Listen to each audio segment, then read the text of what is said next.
Hey guys, it's your boy Stevie Ray here for another week of the TKN Celebrity Network predictions. This week, once again, we have 3 participants. Yes, and let's go through them. Number 1, 12-time Emmy winner, 12-time Emmy Award winning.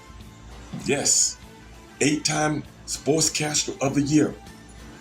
Play-by-play guy of the Atlanta Hawks, a Mr. Bob Rathbun. Yes, I've listened to him many times. Big fan of the Atlanta Hawks. But number 2, a guy that's near and dear to my heart, a Mr. Brian Knobbs, pro wrestling extraordinaire. I've been up and down the road with this man, and I fought him tooth and nail in the middle of the ring. So you know, if he can go with your boy, he's gonna go on this show.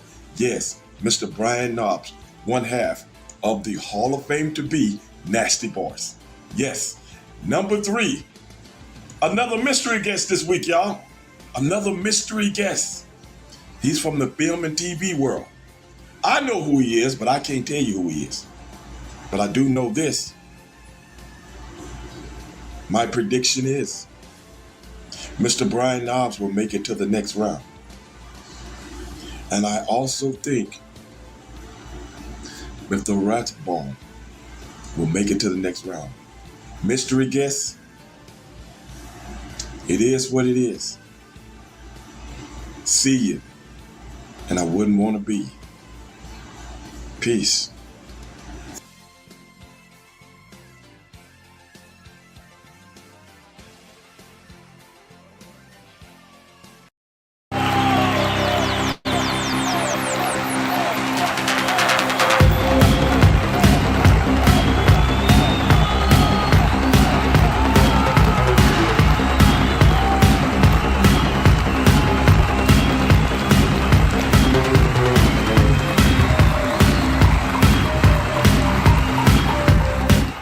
Different, and I love it, man, because it got me thinking.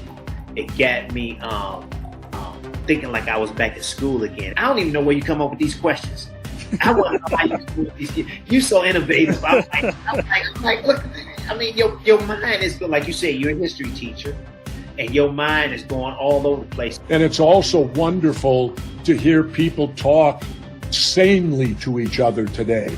You know, I've done everything. I've done, in the 80s, I did Johnny Carson. I did Merv Griffin. I did it all. You're sheer 9 or 10. You're probably 9.5. No. 10 is, no one's perfect. You have something amazing going with the show, and you're educating us. I mean, I've never told anybody in public about that experience with my dad. And on your platform, I don't know why I did that, because it's so comfortable and we're talking about things that matter. I love the little anecdote of comedy with your would you pay for it? Would you not? That I love that. I love how you added that in. We want to know each other. We want to know people's stories. That's what TKN does. First name Michaela, last name Skinner. Welcome, my friend, to round 2 of the tournament. Thank you. I'm so excited to be here. Pleasure's mine. Pleasure's mine. Absolutely. Yeah, this was seriously such a blast. I was so excited to come on here, and yeah, it's been incredible. Last name Ferrigno, first name Lou. Lou, welcome, my friend. Thank you. That's the best introduction I've ever heard in my life. You know something? You need to quit the show and be my moderator. So put your hand together for a majestic, out of this world, one-of-a-kind human being. First name Vivica, last name Fox. Welcome, my friend. Whoa, that was an awesome introduction. Let me tell you that. I don't think I've ever had anyone read my resume with such flow. Avi is a poet, but he doesn't know it, but his feet show it. You're unbelievable. Last name Wilkins, first name Lenny. Lenny, welcome, my friend, to the celebrity tournament. Well, thank you for having me, and I'm excited about it. I'm looking forward to this. It should be fun. Damn! You said it just like I wrote it. You gave me good eargasm tonight, man. I love your voice. I love the things that you talk about. Well, you're the best I've seen. You're the Michael Jordan or LeBron James, whoever you want to make the GOAT. This is why your audiences love you. This is why you continue to great guests, and great guests beget great guests. One of my friends was sharing about Tip O'Neill, the Speaker of the House, and what a smooth voice he had. Your voice and the way you project everything and share with your heart and soul. You got an incredible gift. I just want to do this again and again. I feel like I've made friends. And again, I've taken the competition part of it out because I've just enjoyed talking to you guys tonight. Oh man, most definitely. This is, I think my top. I mean, because when you do the intro you gave me, I gotta give it to you. I like. You deserve it. It really, truly, kind of blows my mind every time when we can get this many people together, thinking, mind melding, positive, not having to agree all the time with everything. But not getting ugly about it, and not, it's just I feel like it's a microcosm of what it could be. Did you have a nice time tonight in the green room? I had a great time. I can't tell you how refreshing it is that somebody knows what they're doing. You're a very interesting person. I mean, you with all this rhyming stuff, you must really put a lot of effort into this, and I would love to read or see something that you've written. Thank you. Because I'm sure it's really interesting. Or not podcast. I guess it's like we're just a show now. You're a show. You're a full-blown show. I can count my friends on one hand. Well, wait, on one finger. You. Oh man, thank you so much, my friend. You are awesome. Don't even hang your hats on the past, because if you don't heal from what hurts you, you'll bleed on people that never even cut you to begin with. It had nothing to do with your pain. All right. So tell him. You guys are bringing the best out of me. That is the truth. Guys, Chris, did you have a good time? You've done a lot of interviews. Is this kind of up there for you? Yeah. I had a great time today, Avi. I mean, because you are engaged in what is a conversation and not a performance. Stars remind us of where we've been. They need not dictate where we're going. And I think in a way that kind of addresses this question. So in other words, I think it is almost inevitable. There's going to be pain, there's going to be scarring, there's going to be all kinds of this that's going to happen over the course of a life. I would sit at the kitchen table looking out the window for quite a period of time while the food was getting prepared, and I wish I took that time to sit down with her and ask her questions about her being a child. This thing has drawn me out of myself and thereby drawn me into myself. But I learned a lot, and from you, Avi, I always learn something from you. Work as hard as you can, because by working, Avi, you will keep yourself busy and get used to the grief. Another trio of questions, now more underrated. We have Billy D. Williams, Italian men named Skippy, or unicycle. I'm sorry, Italian men named Skippy. Put me away, Avi. Archie Bunker, the mountain climber. Ralph Cramden, the yoga instructor, or Don Corleone, the computer repair person.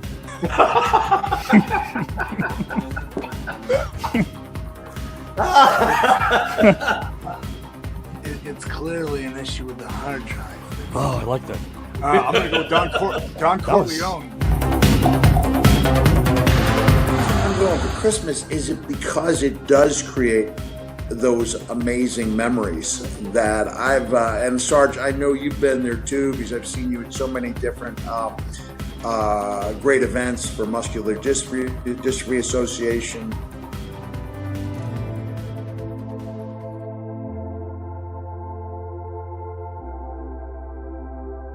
There are those of us who like to venture to the unexplored, to see the beauty in the strange and unknown. Those of us who go out there with a sense of wonder. God, it matters not how straight the gate, how punishment charged the scroll. I am the master of my fate. I am the captain of my soul.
There is nothing that was on TV tonight that even remotely rivals what we did on this broadcast. Hi, I'm Rick Barry, a member of the Basketball Hall of Fame and one of the NBA's top 50 players. And I'm really excited to tell you about my new relationship in the broadcasting world with the new network. It's TKN, and a young man named Avi Klein has poured his blood, sweat, and tears into creating this new network and assembling an amazing group of individuals. Legends from every walk of life who are just bringing their knowledge and their experience and their wisdom, and this is amazing. I feel like this is a cosmic convergence of what is most important to him, and he's such a stand-up guy. Avi, congratulations. I don't know anybody that can talk as much as you. Seriously, I thought I could talk. You are unreal. What you do it with class, understanding, professionalism. You're simply amazing. I told you that when I first met you. And you ran off my autobiography. It basically was a book. It was simply fantastic. And to think that you do that every show. Very respectful. And he really connects with the artists and his audiences. And I felt like this guy's on to something, and I'm proud to be a part of this with him. And I really thank your support. I lost my father, and you were the first person to support me in all that, and I thank you so much for that. It meant a lot to me. The greatest wealth is when you can share it with someone. You can share your victories, you can share your failure, you can express your deepest feelings, but the greatest wealth is to be able to say that I have a friend. And I feel an unbelievable level of wealth. And a lot of that is because I have somebody like you. You here to win the whole darn tournament? I don't play. I just win. Robert, would you like to win this entire tournament? You know, all those luminaries and athletes and strongmen notwithstanding, the most dangerous place on this show is between me and that prize. That's all I'm going to say. You're chomping at the bit to get in this thing. Oh yeah, man. I've been telling you, brother. You brought up some names to me, and I was like, I can't wait. I hope they don't see me, because it's going to be on like a steaming pot of neck bones, baby, and I'm not playing. Are you here to win the entire thing, my friend? I'll just say this, Abby. Winner, winner, chicken dinner. But are you here to win the entire celebrity tournament when it's all said and done? I saw a very familiar face in Mike Rotundo, better known as IRS, and he said that he was here for the winner, winner, chicken dinner, and I want to take away that chicken dinner, so yes, I want to win this whole shebang. Tonight, Avi Klein launches the TKN network. It's been over 2.5 years in the making. And tonight, with mystery guests and the big debate, it's going to be well, let's just say hotter than hell. So don't miss it. And talent. Last name Smith. First name Joe. Joe Smith. Welcome, my friend. Oh my God, Avi. Where did you get all of that from? Oh my God.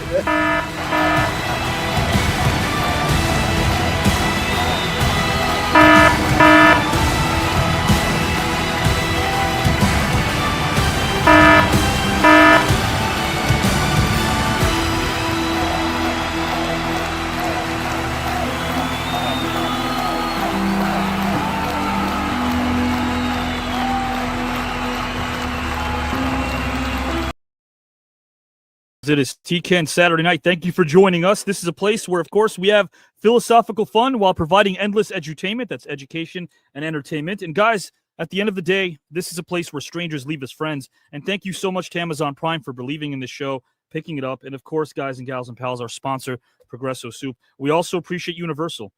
Being able to work in the studio system as a screenwriter has not been an easy thing the last 20 years, but easy doesn't win ball games, does it? So at the end of the day, guys, thank you again for giving us 5.3 million views in only 20 months. We really appreciate that. And also, of course, for letting everybody know out there, somewhere out there, all the talking heads, that we can have civilized conversations while still having a lot of fun, peeling back the layers and getting to know the person behind the persona without it being something that's scandalous. Because if you want conversation, you're in the right place. If you want controversy, look elsewhere. This is not a controversial place. But thank you guys and gals and pals for making this place what it is. This is the new network. So with that, let me bring in our participants right now, and we will have a whole lot of fun unpacking these topics one at a time. 2 topics in total. Guys and gals and pals, of course, our 2 gentlemen. We've seen them recently, of course, on the new network, and we have a mystery participant who's never been on here before. Can't wait to welcome him in as well. So, guys, let me bring in our first guest right now.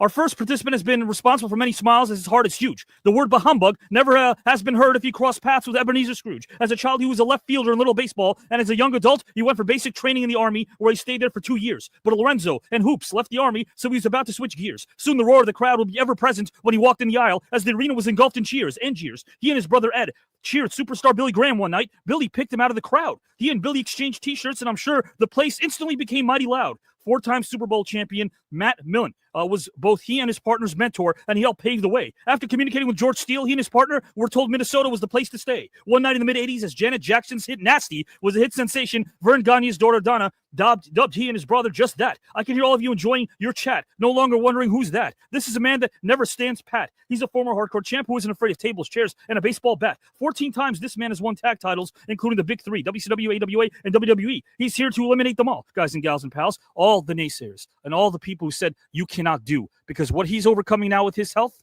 you better believe he's doing, guys and gals. He is. So, guys, right now, I want you to appreciate being home and away from your jobs as I bring in the one and only legendary Brian Knobs. Welcome, my friend. Hey, what are you talking about? No interviews, no body slams. I better take my glasses off. I was in wrestling mode there for a minute. Hey, thank you for having me, Avi. It's great to be back. Your show is fantastic. Thank you. And it's a real honor to be back here again and meeting people and talking different subjects. I'm just really excited to be here. And it's going to get nasty, that's for sure. Guys, again, for those who don't follow pro wrestling, the Nasty Boys, legendary tag team. Brian Knobs was a part of that amazing team. I love your energy. What people don't know is the compassion. You do so much for those who don't have a voice, the kids. You give them your smile sometimes, even if you don't have one. I've seen what you do in person. I've seen what you do behind the scenes. That's what it's all about, isn't it, Brian? It's all about giving back. Yes, it is. I mean, that's a big thing, because a lot of these kids, and now it's so funny because I'm retired, but like the kids that used to watch us growing up, and they taught their kids, they put it on, WWE's videos that they can see the old matches, and this is the teams I used to watch. So we got little ones coming up and saying, "Hey, can I get your autograph?" And I'm like, "Hey, how do you even know who I am?" and stuff like that. But there's nothing like I do Make-A-Wish. I do 50 legs for people that lost their legs. They go out and get legs for the veterans, for the Boston bombings. And I do anything I can with charities because, you know, God put you on this earth for a reason. And, you know, it's not just about you. It's about giving back and helping out and helping others. And anytime I can do that and anybody asks me to do it, I'm right there. I know for a fact, my friend, you've got a huge heart. Guys and gals and pals, this is, again, a place where strangers leave as friends. We have philosophical fun. There have been over 800 different topics. We've never missed one show in the last, 5 years. We're not going to miss one now. And guys and gals and pals, you better not miss this because Brian Knobs is here. And I'm going to have a conversation with Brian after this segment. A lot of stuff coming down the pike. Get excited because Brian Knobs will tell you why. I will put you backstage momentarily and bring you right back, Brian. Okay. Thank you so much for being here, Mr. Hey, Brian Knobs. thank you, Robbie. I'm ready. I love it. I love it. Appreciate you, my friend. And guys and gals and pals, let's bring in two fine gentlemen right now who are also backstage. Cannot wait to bring them in. And that's what this is, guys. These are introductions set to rhymes biographically because I want everyone to feel charged up about learning. I always say it sounds cheesy. I'd rather be sappy than cynical in life. But what I earn is what I learn. I don't do this show because of the bottom line. I do this because it's fun to learn and it's fun to listen. And I love listening to these luminaries, learning so much, and the sage advice they give all of us. But guys and gals and pals, our next participant is class personified, as he's illustrated our favorite games with gusto, flow, and stories of gold. He grew up in Salisbury, North Carolina, and he began his broadcasting career when he was just 12 years old. He was always fascinated with radio. He not only listened to ball games, but news programs as well. And if you can't tell, his passion was unbridled, like an early 90s Sean Astin and his portrayal of Rudy. One day he picked up the phone and called WSTP Radio and complimented the announcer that was on duty. He was invited to visit the station, and soon the nation would welcome in the endless elation when hearing the man's commentary and narration, as he would convey opposing teams' joy and frustration with such truth and honesty, and of course punctuation. His first NBA games were on TV for the Washington Bullets on Home Team Sports. He did them all on a fill-in basis for the main guy, Mel Proctor. He loved it as he grew up in Carolina, covering the Cougars, who rocked the house whenever they took the floor. What a time to become the voice of the Atlanta Hawks organization in '96 as they were about to soar. During the 1996 season, Mutombo, Blaylock, Steve Smith, Leitner, Lenny Wilkins, and my good friend Pete Babcock were the primary reason. Our luminary gives his fans endless glee as we marveled at his excellence since we saw him on national TV many years ago. It was ESPN, and the year was 1987 as he called the inaugural football season with Lee Corso. He is a 13-time Emmy Award Winning Sportscaster as the signature play-by-play voice of the Bally Sports South and Bally Sports Southeast. Soon, you will all rise to your feet and applaud him as if you're at a concert headlined by Judas Priest, and give this man respect like a Corleone named Don who runs the mob. As the national spokesperson for the Young World Obesity Campaign, this man goes above and beyond the job. So invite your friends and fam, and when they knock on your door, turn the knob and offer them a beverage, a snack, or corn on the cob. If you prefer a vegan meal, I guess that's all right, no prob. So rise to your feet as we greet a kind, intelligent, positive human being. Last name Rathbun, first name Bob. Welcome, my friend. Avi, it's great to be back with you, my friend. Thanks for that amazing introduction. I'm going to clip that off, and we're going to play that before every Hawks telecast this season. I appreciate that. And by the way, very quickly, I mean, the Hawks looking pretty good right now in preseason. Wouldn't you say? Before the preseason began. But we go to camp in about 3 weeks, and I really think we're going to have a great team. Sure. We had a key injury last year to our starting power forward. He's back. We signed a bunch of dudes in the offseason that are really going to help. Kristaps Porzingis comes from Boston. Nickeil Alexander-Walker comes from Minnesota. All these guys had great playoff runs last year. Sure. Luke Kennard, one of the greatest three-point shooters in NBA history, joins the team. In addition to our young core, Trae Young led the league in assists. So we really are excited. It's going to be fun to watch them come together. And, you know, I love that. When I listen to someone, I like to observe as much as I can. You're still, well, first off, let's say this, and I'm going to embarrass you in a positive way. Not many people have your credentials. But what I love about you is you're such a fan of the game. You love what you're doing, and I love seeing that.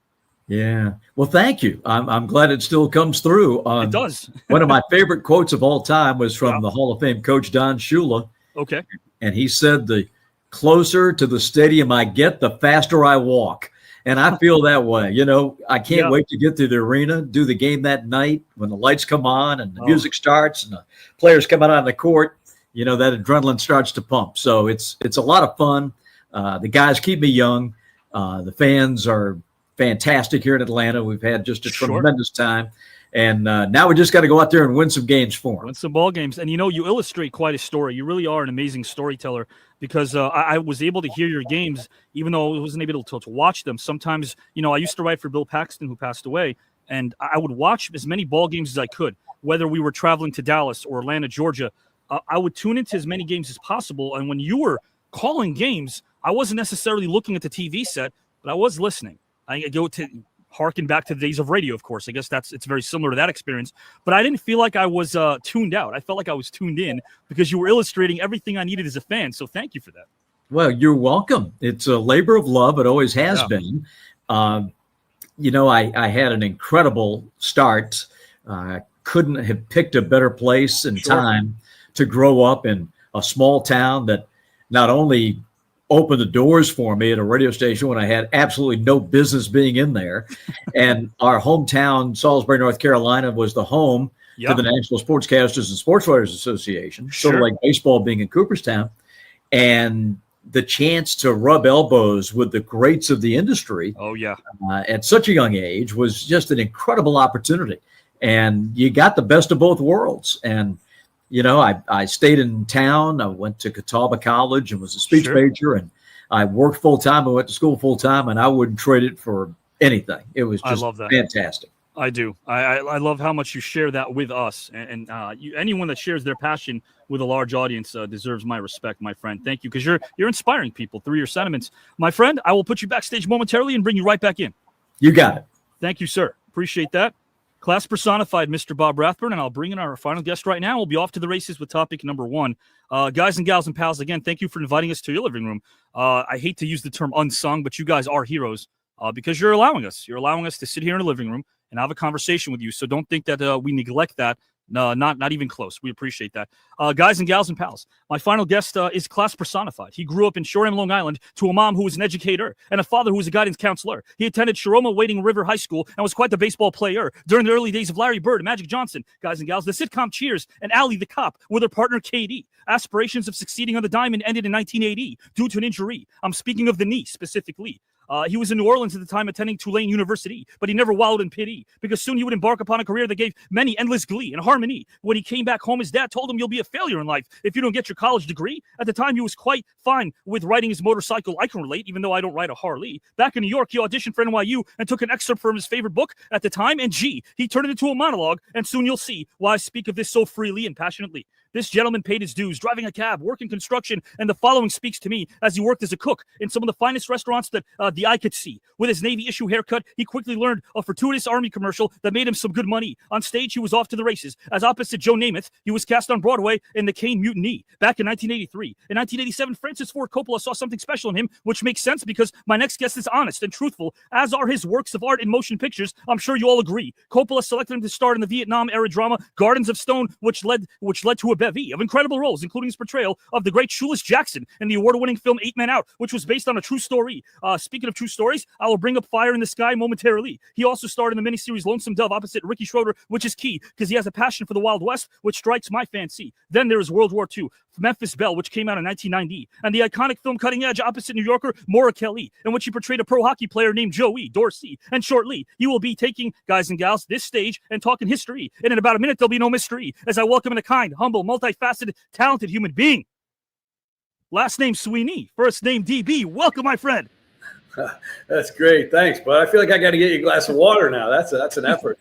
You deserve it, man. I got to say this to you, and really quickly, I'll mention it really briefly, but the first writing assignment I ever got professionally at Lionsgate when I used to work for them was for Carl Reiner, and I'm thinking, number one, why am I there? Why am I sitting next to Carl Reiner? What can I possibly add to the conversation? And, you know, he was asking somebody to recite a monologue, and I was like, hey, I know my breath. I said, hey, the other writer that kind of pitched the monologue, it sounded more like a soliloquy. And I said that, and he stressed me out. Carl did, because he looked at me and he goes, what did you just say? And I'm like stuttering and mumbling and fumbling and bumbling. I don't even know how to respond to that. So I said it sounded like a soliloquy because it wasn't delivered to anyone specific. It sounded like the guy was in his room in his undies or something. It sounded like a soliloquy. She said, I like that. I'm going to have you work for me. So I started writing for him. And as we were actually talking about different ideas and concepts, what are we watching in the background? Robert Patrick and D.B. Sweeney in Fire in the Sky. And it was the first time Carl Reiner watched the film. And here's what he said. He said, he seems, about you, he seems familiar. And I'm engaged in everything he's doing. I forgot the actual words, but it was along those lines. He said, I'm engaged in everything he's doing. I don't know where this story's going, but my heart breaks for this man over here. He loved how understated it was when it needed to be. and he loved how truthful it was. And I wanted to share that with you. So, oh, thanks. That's great to hear. Yeah, storytelling. It's something that happened really. Not something that planned, right? The best laid plans of mice and men. It wasn't something that was planned from day number one. Yeah, I mean, Carl Reiner is one of the giants, so that must have been a great experience to get to work with him. Well, I mean, in your case, because it was baseball, and then it's like, hey, let me just kind of have that backpack approach to acting and see where it takes me. And man, oh man, what a great career you've had, and you've really touched a lot of lives, man, by doing what you do and being from New York as well. You have inspired a lot of people, DB. So, oh, well, thanks. I had no idea I was going to get to do all these movies and have a 40-year career, and it's been great. I mean, I don't consider myself lucky because I worked really hard in the beginning, and I continue to work hard, but I do consider myself very fortunate and blessed. And, I just always try to, as a New Yorker, even though I was a Red Sox fan, I always loved and admired Joe DiMaggio, and I got to meet him. And there's a famous story about DiMaggio was playing a game, I think, late August one year when the Yankees had already clinched the pennant. We're going to the World Series, playing against Cleveland. It's 11-1 in the seventh inning, and he makes this really great effort in the outfield, makes a diving catch. And he runs in. One of his teammates says to him, Joe, what are you doing? This game doesn't mean anything. And he said, well, paraphrasing now, there could be some kid up there that's never seen me play, and I want to make sure he sees Joe DiMaggio. That's amazing. That's amazing. That says it all right there. That's the generosity of the artist, man. My friend, I will keep you on screen and bring in Mr. Brian Knobs and Mr. Bob Rathbun. Thank you, gentlemen, for being here tonight. I really appreciate this. Here we all are. There we go. Guys, I'm going to pitch this first topic to Bob and then DB and then Brian. It's the same topic across the board. I'll read it really quickly to our audience. It's called When Family Meets History. It's about conversations because they might very well be ancient technology that can help align our brains so that we can be on the same page. I think it's the most ambiguous social behavior that we can do because through deep conversation and their inherent complexity, some can be intimidated by that. But this is a fun and thought-provoking topic, I promise you. Bob and DB and Brian, you'll be granted permission to visit any historical figure, past or present, alive or deceased, as well as any family member of yours, past or present, alive or deceased. You'll select a neutral setting at a moment in time for this meeting, and there's an objective: to reinstill a sense of purpose for both the family member that you've selected as well as the historical figure that you've selected. You'll be open and present and willing to share how they've inspired you, both the family member and the historical figure. It's a sit-down between three people, yourself and two that really inspired you. So A, please provide one example of how each of them have inspired you personally, professionally, and or creatively. And B, if they were to ask you to title their life's journey, what title would you provide to each and why? Bob, my friend, whenever you're ready, the floor is yours. Well, thank you. I never thought I'd have a chance to meet Shoeless Joe Jackson on this show, but here he is. I love it. And DB, Pickens County is about an hour 45 north of where I'm sitting today for Mr. Jackson. That's amazing. I picked, Avi, I picked two. I picked my dad, who passed away about 20 years ago, as the family member, and I picked Vin Scully as the professional member. I picked my dad because I'd love to go back in time, as perhaps we all would with family members who passed on, and just have the chance to sit down and say, okay, go over this one more time. Take me back to when you were growing up. Take me back to getting taken out of high school to fight in World War II. Take me back to all those things that, you told me about, but with the passage of time, my memory is not as great about them as I want it to be. So that's why I picked my dad. He was a craftsman. He was able to, he could make anything. And I would like to ask him, why didn't you teach me how to do that? Because I am awful. Home Depot lives because of guys like me. You can't do anything. So I would love to be able to go back and ask you, how were you able to do this? How can you fix a car and really not have a manual to go by? Those kinds of things. So that would really be inspiring to me. And the other guy, of course, is the greatest to ever do it in baseball, and really as a broadcaster in Vin Scully. We lost him just a few years ago. He was in his 90s, and the crazy thing is he was as good at the end as he was at the beginning. It's one of the most remarkable broadcasting stories ever. And I would love to have sat down with Vinny. And I did talk to him a few times, but never really a chance to sit down in depth and just ask him, how did you become Vin Scully? You know, what the preparation, the reading, the chance at such a young age to be on such a big stage, you know, back when radio was king and Red Barber sort of anoints you as this great announcer for network radio, which unheard of, you know, these days, that you pluck a kid, and maybe it happens a time or two, but to go to it'd be like coming out of high school and going right to the Super Bowl. That's how incredible break it was. I just want to go back and talk to Vinny about all that. And I did have the chance to ask him in his later years, and I think DB and Brian, you'd both appreciate this because of the acting involved. He quoted Sir Laurence Olivier, and I asked him, I said, well, tell me, how are you so sharp today as you were when you started? And he said the quote from Sir Laurence Olivier that was, you have to have the humility to prepare and the confidence to pull it off. And I thought that was an amazing quotation. So I hope that I have that kind of enthusiasm as I get ready for my new season, my next assignment that Vinny had covering baseball all those years. So if I had to title it, Avi, for the story, hard work and craftsmanship for my dad, and the greatest to ever do it for Vinny. I love that. That's amazing. So would you agree here, Bob, really quickly? First off, this is also for DB and Brian. I think the stories of fathers and sons never truly end, right? Those are stories that extend themselves for years. We're always trying to figure out our relationships with our fathers, even when they're gone. And in my experience, the sage advice they give us only makes sense, ironically, when they're gone. That's so weird how that happens. Why? As youngsters, we're too knuckleheaded to process some of the sage advice they can give us when we're alive. My question for you, Bob, real quick, and I'm going to kick over to DB Sweeney with the same question as well. Do you feel as if sometimes the bravest thing we can do, Bob, is to show up, whether you're a stage performer, whether you're a pro wrestler, whether, of course, you're an analyst or a sportscaster or an athlete? What I mean by that is there are so many people now that come up with, excuses, and they come up with reasons as to why they can't succeed, and they come up with these excuses without being mobile. They're stationary. Mm-hmm. They're going around the gym instead of in the gym in life. That's what they're doing. Would you agree that it takes a lot of courage to just show up? I think so. I sort of relate it to what a salesman mindset must be. How many no's can you take? Yeah. Like a guy like DB. I mean, how many times do you get the door slammed in your face? You didn't get the part. You didn't get the job. You didn't get the assignment. Wait, Bob, DB just texted me. He said never. He said never. That never happened to him. Right. Pat 1,000.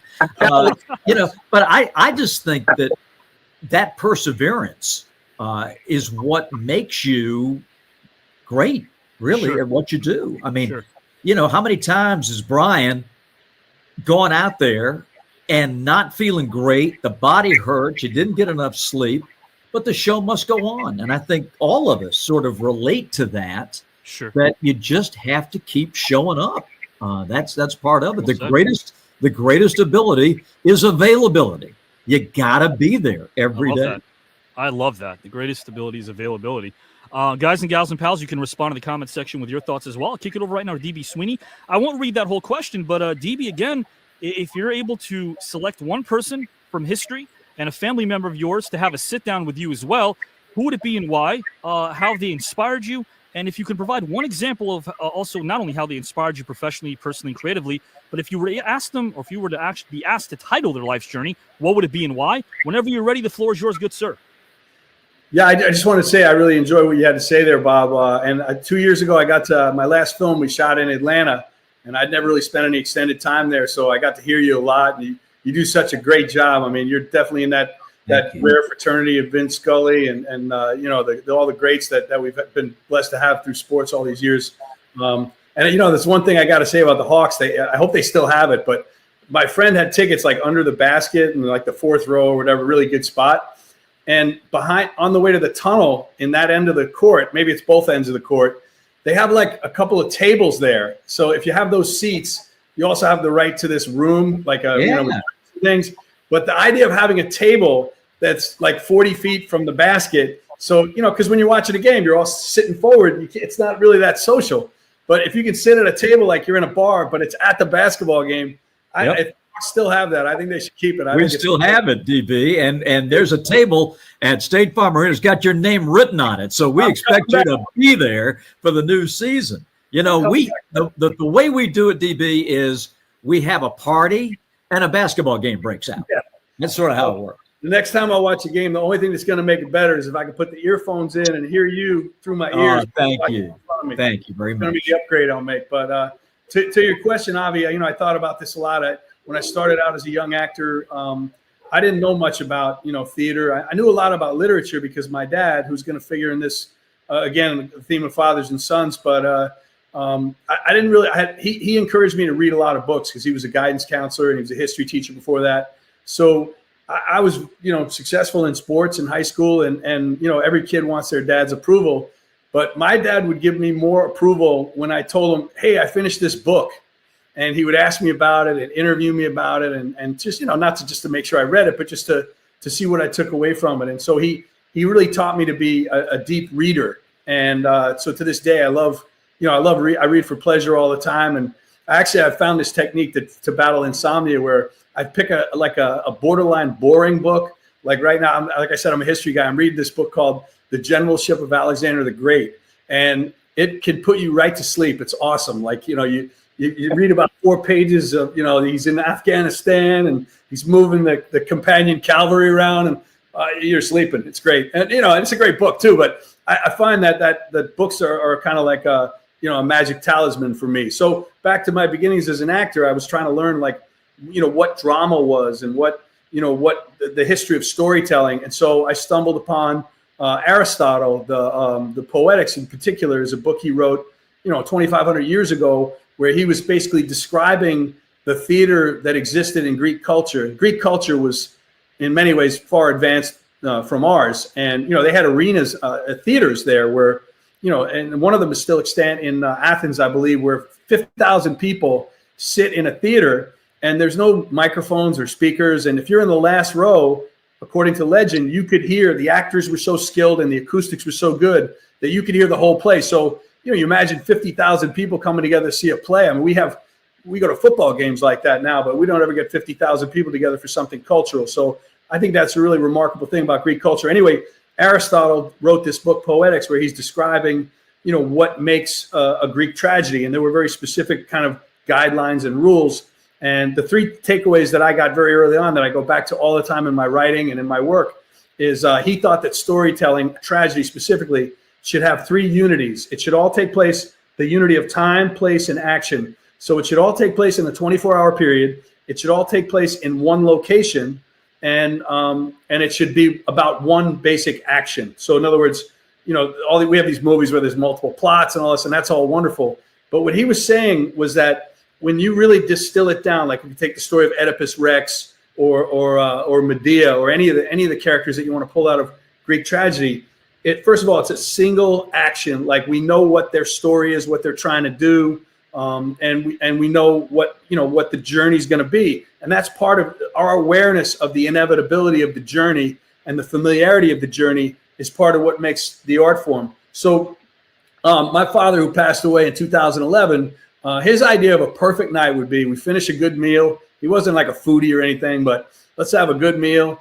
Let's have a glass of wine with dinner, and then maybe we'll get the scotch out and sit around the table and talk about books and literature and history. So I just would have loved to have Aristotle at the dinner table one night because my dad, I think he would have been a great podcaster. Like he would have interviewed Aristotle better than anybody, and he would have gotten the best out of Aristotle. So that would be my, my magic night would be. And my dad was a mentor to so many young people. Brian, one of your colleagues, Mick Foley, his dad, Jack Foley, and my dad worked together at Ward Melville High School for many years. And that's awesome.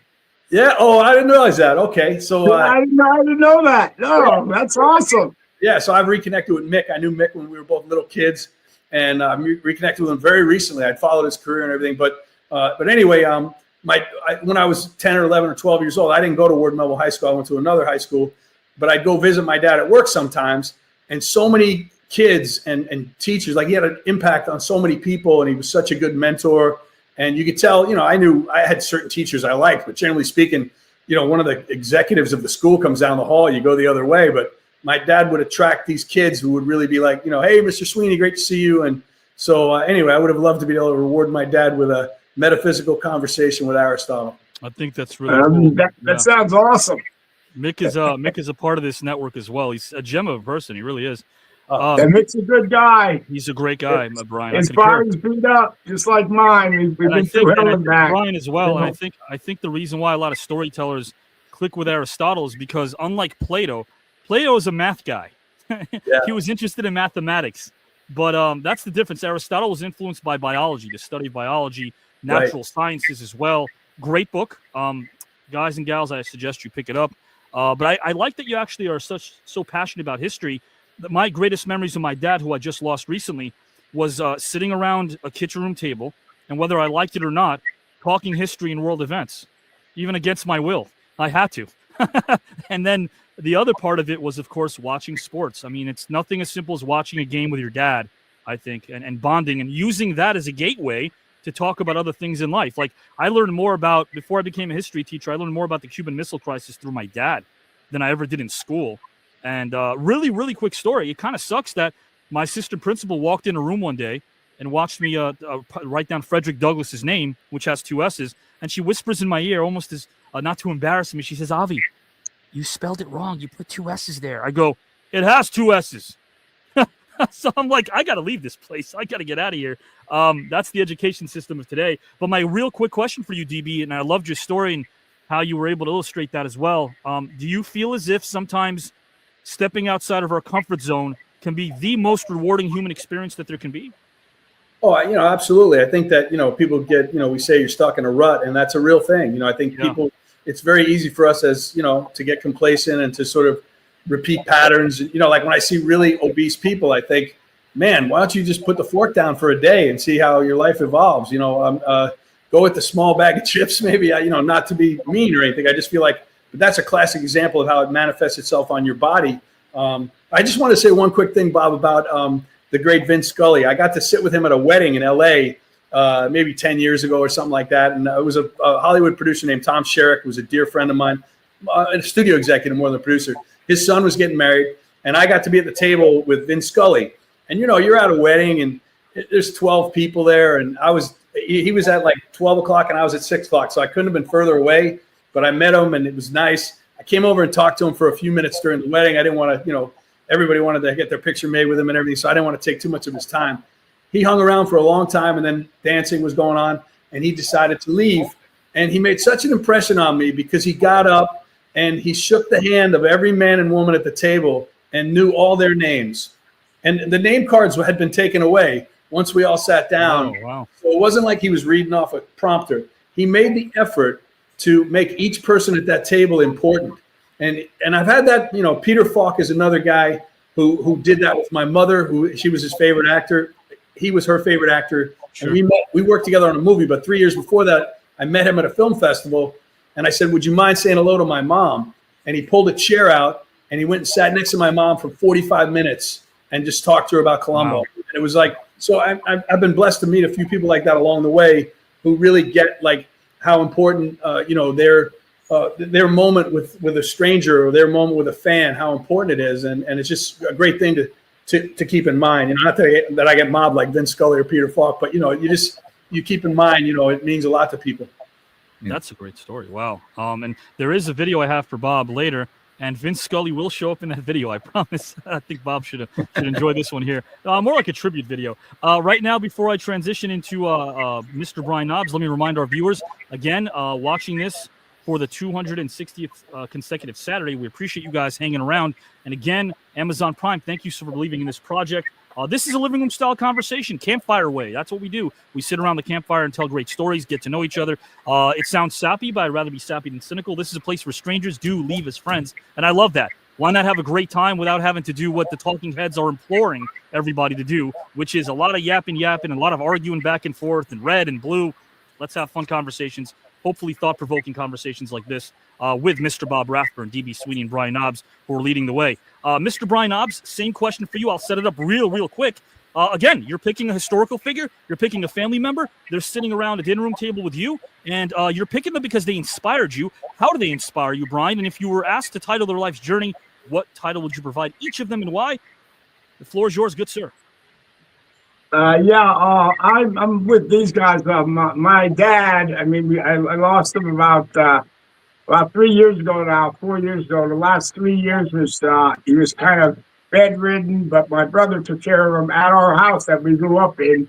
But he was a blue collar worker. He was a mechanic, and I took up that trait in the beginning, and I didn't really like that. Then I went in the Army, and I was in the Army for a while.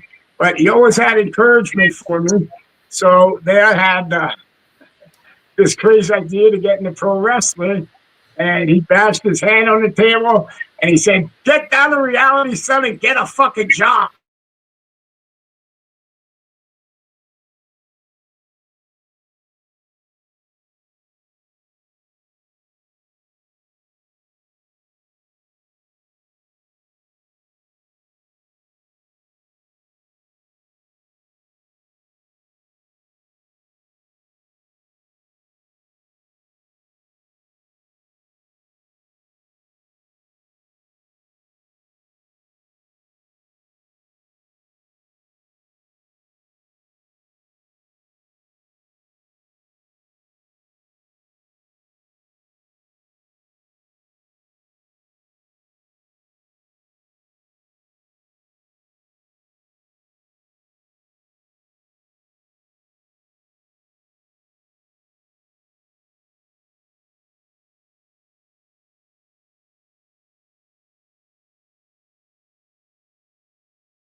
Ladies and gentlemen, how are you doing? We sometimes deal with technical difficulties, but that is okay. I mean, have you guys been watching this amazing conversation that we've been having? I mean, JB, Bob, and Brian just coming in and mixing it in, and amazing questions by Avi Klein. It's been touching my heart to hear all of them talk about their relationships with their fathers, and DB just talking now about how his dad really was able to foster this need for literature and for books. Oh, I mean, the perfect evening he was just talking about would be right after a meal, maybe open up some scotch and have a conversation about that really, had the entertainment side to him. And then he used to go with all these snakes and stuff. He'd go to all the schools around town, around the Lehigh Valley, and all these places. And he would, not even charge the schools to teach them about not all snakes, they're not bad. Watch out for the poisonous ones. And he was like a teacher for doing this on his spare time, on his own time. So I thought, what a sweet thing to do, but. I hated it. I had snakes in the room, rats in the other room. It's like, where was I living? Like on a farm or what? So, but yes, my dad, I cherish him. I miss him every day. And I waited. He waited. They said he was bad, and I flew home. And I got home that night, and then that was the last one with him. I kissed him on the head and said, "You could go, Dad. I love you." And that next morning, I got called, and 9 in the morning, and said, "Come up here." So I heard that he passed away. So, but I still hear him, them words every time I would come home.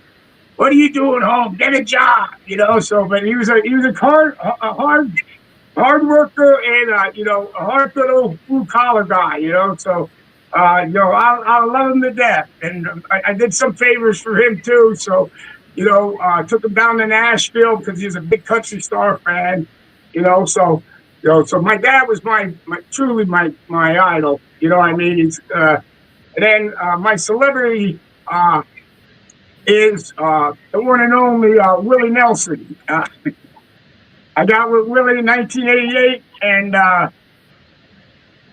Dusty Rhodes let us off early. We went down to Clearwater Ruth Eckerd Hall. The bus was pulling out. We pulled in, and I said, "Hey, this is Dusty's son, Dustin." All of a sudden, the bus pulled back in. We stayed with Willie. We partied.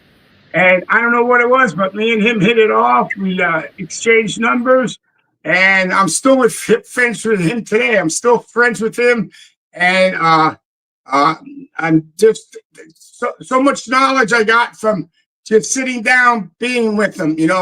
Like he's telling me, you slow down, you go down. Because he's always on the road. And just a different. He has like an aura around him when you talk to him, because he knows he's been through so much, in his life, and so many different people, and and you usually always come off with a smile on your face when you get off this bus, but that's really Nelson. But I actually got him to introduce him to my dad, and that's the first time I think my dad ever had a hit a pot. So then he fell asleep during the concert.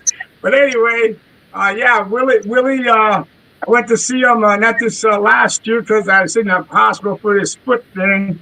But the year before I went to see Willie, he asked me to come, and he had nobody else backstage. It was just me and my buddy, and went to see him. And because of the COVID thing, Annie, his wife, wants him to wear a mask and that. But I've been at his house and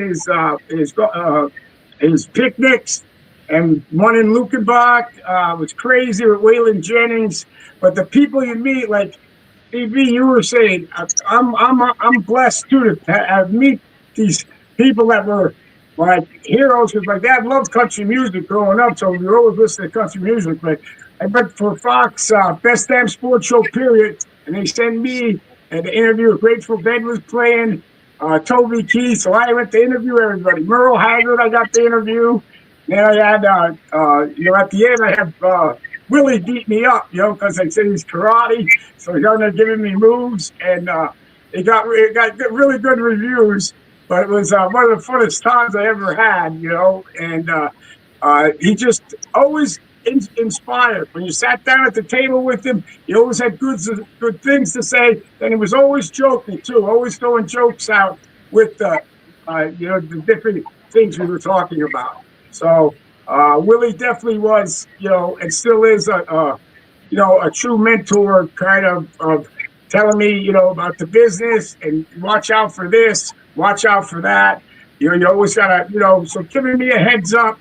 Because as our career grew, I was in the dark about everything, and pro wrestlers are independent contractors, so we really don't have no agents. Now they do, but back in our day, there was no thing like an agent has you handling your wrestling. You had to book yourself or go to a company like Vince McMahon, sign on a dotted line for no money, and Vince gave you what he wanted to give you, But if you're using a main event card or up there, you made a lot of money. But it was like, if you don't wrestle, you don't get paid. So, like you were saying before, that you got to go, right? The show must go on. So if you didn't wrestle, you didn't get paid. I wrestled hurt so many times. That's why my body's so screwed up as it is now. I mean, And then DB probably can contest because he knows Mick Foley. You know, we've been through a lot, and getting hit over the head still with a steel chair, and that ain't fake, I'll tell you that. Or getting thrown through a table, that ain't fake. They're not, back in our day, we were getting the mold chairs from the buildings and stuff and whapping each other. And I definitely I took a pounding, but I wouldn't want to do anything else. I loved it. I love what I do. I love the sport of pro wrestling, and you know what? It's gotten so big now. I mean, ESPN even picked it up now for 2026, I see. But yeah, between Willie and my dad, them are two fantastic. My dad, you know, the best. I mean, he really, you know, good encouragement, like the old school way. More tough and, you know, grinding, you know, get out there, you know, bust your butt. And then Willie with, you know, when you're actually the business side of everything.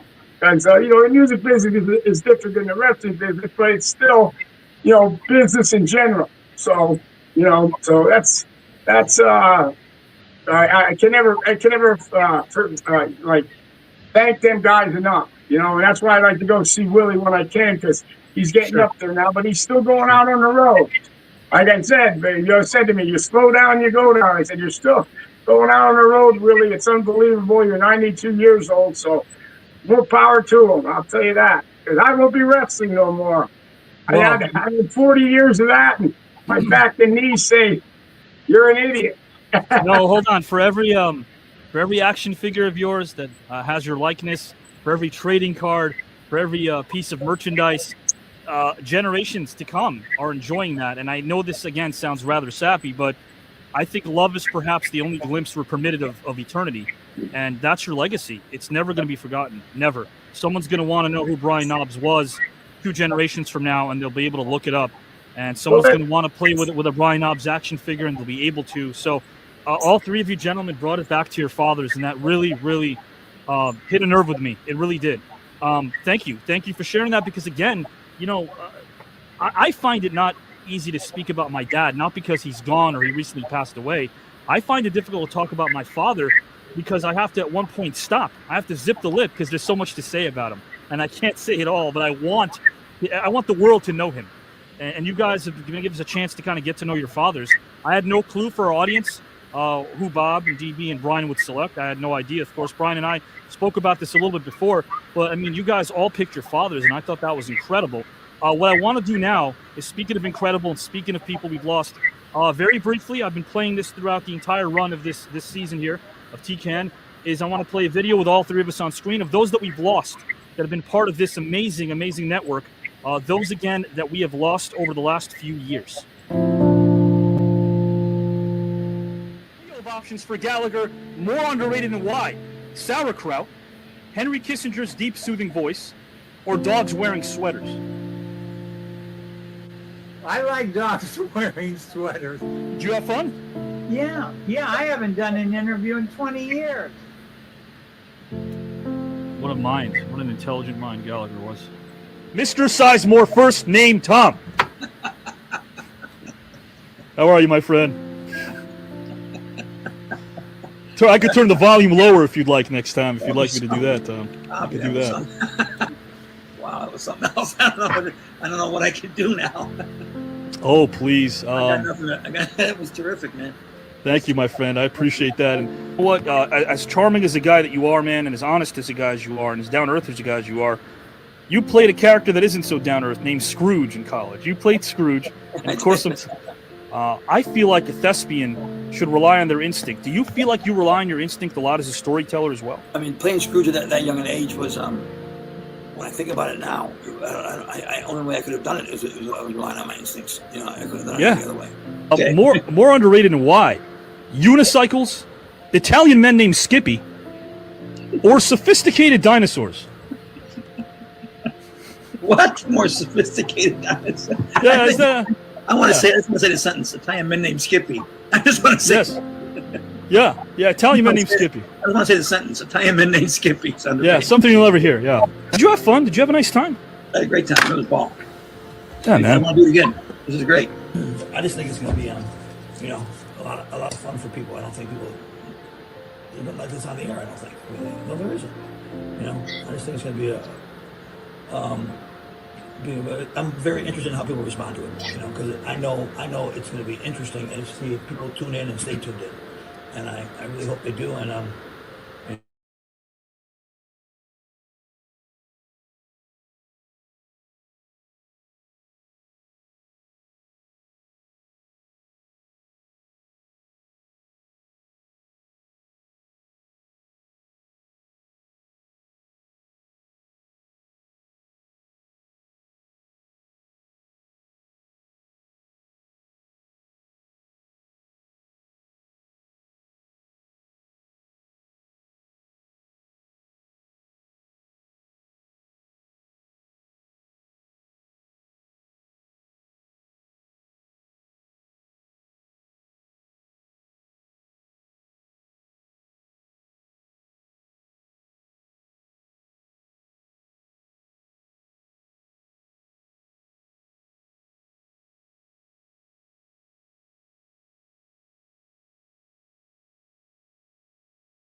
Ladies and gentlemen, sometimes technical hiccups, it happens, but that is okay. I'm sure we'll be back on and rolling again. But what you were seeing there, ladies and gentlemen, was a beautiful video in memory of some amazing luminaries that we have lost in the past who were here. And we had the great fortune, actually, of Avi having great conversations with these individuals. Tom Sizemore was one of them, as you saw there. Man, Tom and Avi had such great chemistry. You know, and I've told Avi this. It was like watching two kids kind of get in trouble, watching their interaction. You'll ever hear, yeah. Did you have fun? Did you have a nice time? I had a great time. It was ball. Yeah, man. I want to do it again. This is great. I just think it's going to be, you know, a lot of fun for people. I don't think people even like this on the air. I don't think. No, there isn't.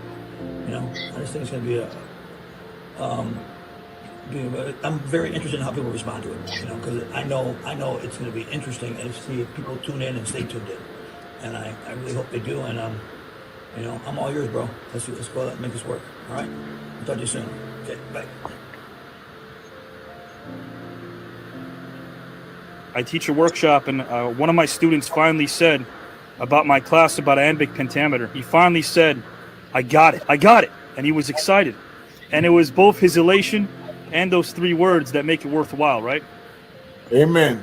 Amen. You got it. But I think I've got to have equally passionate people involved in the production of it. That passion will override any reservations anybody has as to the show's potential for entertainment or education. Did you feel as if transitioning to the stage and performing live theater was a natural fit for you? Yes, I did. I always felt very comfortable on stage, more so on stage than I did in film or television. So I'm looking forward to you, Avi, giving me your thoughts and your input, because as I told you, that piece that you sent me is, I love good writing, and I think Thank you, that's been sir. the secret of my career, and this is a beautiful piece of writing, as I said. I'm referring to the piece that you wrote me. You're onto something because you're a writer. You're a creative force, and I want to hook up. Thank you so much for those kind words, guys. Thank you for being you, my friend. I appreciate you and respect you wholeheartedly. And that goes double for me to you, Avi.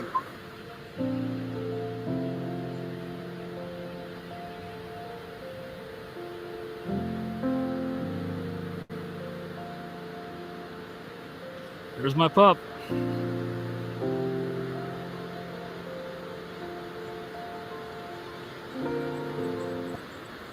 I didn't know that this was going to be an episode about fathers and sons, but across the board now. Yes, it is. It's just that. I'd like to think they're watching us. I'd like to think that they're I also like to think that some of those old school dads, my dad was an old school guy, gritty guy, didn't say the words, I love you a lot, but you know, he felt it, you know, he meant it. But I got to say this. I think that when it comes to choosing our career paths that they weren't exactly maybe fond of, or a path they didn't understand, it took a lot for them to try to get to understand us, right? Because we always rebel as kids. We always say to ourselves, why don't they get us? And now as fathers, we realize that it's a challenge to connect to something or someone that doesn't belong to a time you were raised in. It's not easy to do that. I mean, even as a country, but we're like the equivalent of a teenage, rebellious teenage kid who's got, something to say about something. In the 50s, we romanticized America, and it was like Leave It to Beaver, right? We're a young country. People forget we're supposed to be immature. We're learning. We're the equivalent of a teenage snot-nosed kid right now. And, I guess we are learning little by little as a country, I mean, I hope we are, at least. And anyway, my whole diatribe was about fathers and sons, and I really think that sometimes we should, to our viewers out there, just take it easy on your parents, all right? They're trying. They're trying in their own way, for the most part, to understand you and your journey, and hopefully they will. I'm going to throw it over to DB Sweeney right now, guys and gals and pals, for our final topic of the evening. This is our final topic, Mr. DB Sweeney and then Bob Rathbun. I'm going to read this, guys and gals and pals, in the comment section as well. I call this a day in the life. DB, if you could go back in time and pick one specific day to journal about in hopes of expressing what that day meant to you, which day would you select and why, good sir? Whenever you're ready, the floor is yours. Well, I mentioned earlier that I recently did this movie, Megalopolis, with Francis Ford Coppola, and he's really the big guy that started my career. I mean, I'd been doing theater, and I had a kind of fairly successful TV commercial, and I did a couple bit parts in movies, but I had never had a substantial role in a movie until he hired me for Gardens of Stone, and opposite James Caan and the great James Earl Jones and Dean Stockwell and Angelica Houston and Mary Stuart Masterson, just a great Lynette McKee, great cast, Lawrence Fishburne. And anyway, so we were filming. It's a Vietnam story about a young soldier who has gotten a very good spot of being a Tomb of the Unknown Soldier Guard, because that means you don't go to Vietnam. But he, paradoxically, he sees himself as a warrior, and he wants to go to Vietnam. So that's the story we're doing. We had 2 weeks of rehearsal, practicing, learning the drilling and all the history and rituals of the old guard, the Tomb of the Unknown Soldier unit. And then we filmed about 3 days, and we broke for the Memorial Day weekend. And on the Monday of the Memorial Day weekend, some of us we were going to rent a boat and go have a day out on the Potomac and just relax. And I ended up canceling because my dad came to visit me unexpectedly. That day, Griffin O'Neill, who was one of the actors in the movie, was driving a boat with Francis's son, Giancarlo, and Griffin ill-advisedly tried to cut in between two boats. So the boat was towing the other boat. This is, I guess, May 25th or 26th, 1986. And Griffin saw the tow cable at the last minute. Gio never saw it. It hit him, threw him to the deck, and he was pretty much killed instantly from a head injury. So on that day, I was with my dad, and I got a knock at the door, and Griffin O'Neill and Gio's girlfriend Jackie were at my door, and they took, they were both in shock, and they had even had some blood on them. They just come from the emergency room, and I found out the news of what had happened, and it was just so sad and terrible and tragic. And Jackie also said that she was expecting a child, so it was just as tragic as it could be. But anyway, I thought that would be the end of the movie. We'd all go home, and Francis and the family would grieve, and that would be the end of it. But instead, Francis wanted to keep making the movie because I guess he didn't want to go home and be confronted by all the memories of his son in his home, and he just thought maybe it would help him to process that profound loss that no one should ever suffer. So the next day, we're filming on the movie, and I don't have much experience in the movies, and I'm the main character in the movie. We've got a helicopter. It's very loud. It's very noisy. It just felt very surreal. And none of the actors really knew what to do, so we were just sort of like just trying to do whatever would make Francis feel better. Anyway, I always think of that day and remember that day, and because James Earl Jones was there, and he was a great mentor to me and one of the great voices of all time, I'm going to have James Earl Jones narrate that journal entry and try to bring some wisdom to it for me, for everybody to listen to it. That's amazing. Yeah. Met him once for 5 minutes, James, and what a voice. He loved talking. DB, I was going to ask you, so you had a friendship with him. He he would always speak fondly of Othello. He loved, of course, the role of Othello and the Bard's great work of that very title. DB, I want to ask you a question because before you depart, I know you're departing momentarily. There is something coming down the pike, or something I'd like to talk about very briefly. The Protector, starring D.B. Sweeney and Mila Jovovich. Can you tell us a little bit about that?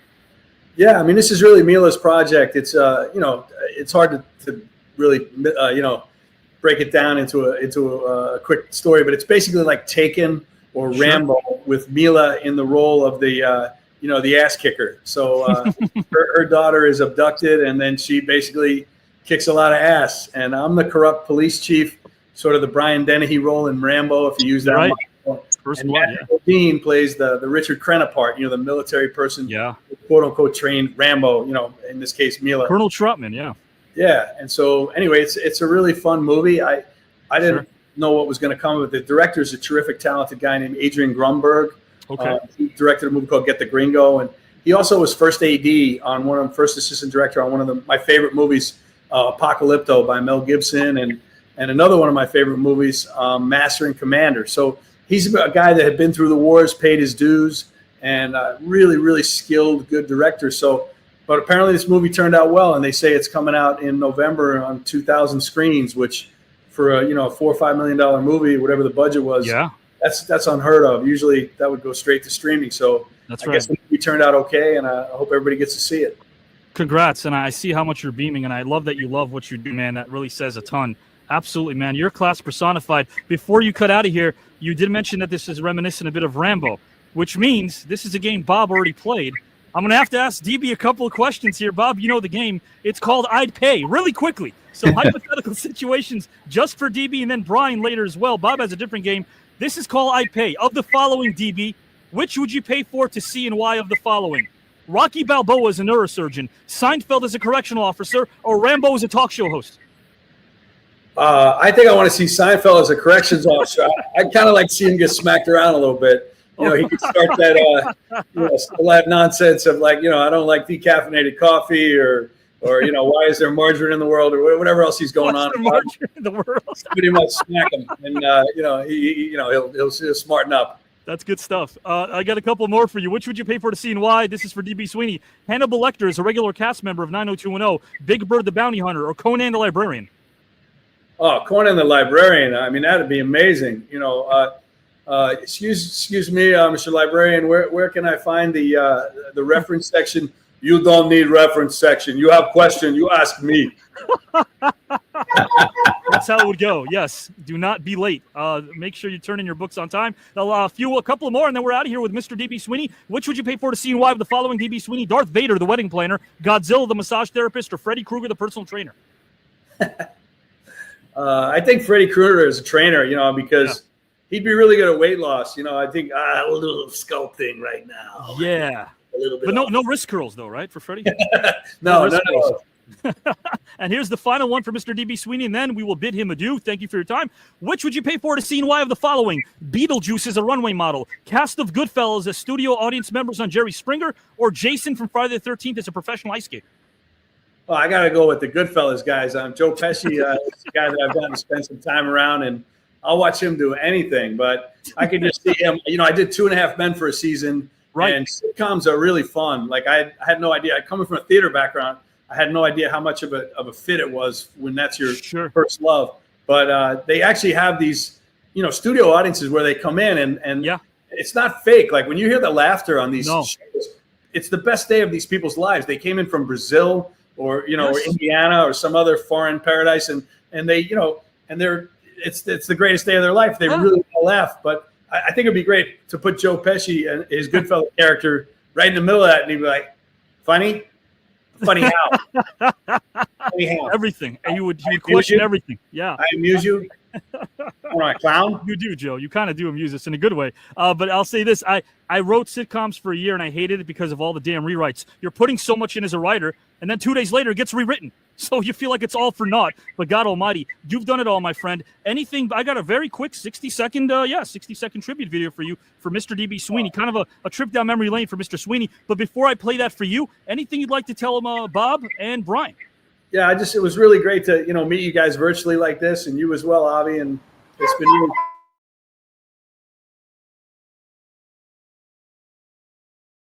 I got to jump out and do that. So, but it's really been a great experience, and I look forward to hopefully meeting you guys in person.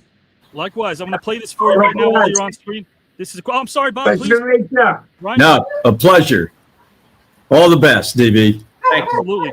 Brian as well. I'm going to put Brian and Bob backstage for 1 minute, and I'm going to play DB's video right now, and then I'm tongue-tied. Bring Bob and Brian back to the arena. Right now, guys and gals and pals, this is a trip down memory lane for Mr. DB Sweeney, something I put together from me to you, good sir.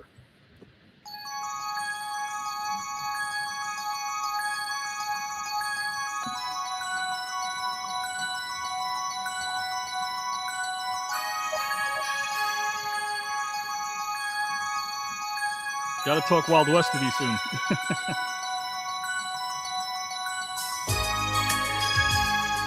Classic. Robert Patrick there. Peter Berg, what a great director he's become. Maura Kelly, cutting edge. Yeah. Oh, the legend Ed Asner. Remember the show? It's a great show. Should have had a longer run. Peter Falk. Oh, yes. One of your first commercials, if I'm not mistaken? Gotcha. Oh, yes. Mr. Hoffman. That's what it's all about. Right. Heaven's a playground. It's amazing. Wow. Fantastic. Cooper. Right. My good buddy Joe Montana. Your good buddy Joe Montana.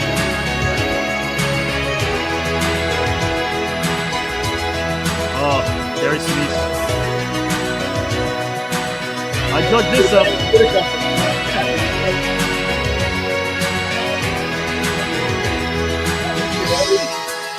Right.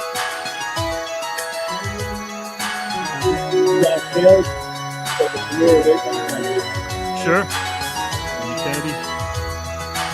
Tonight Show 92, May of 92.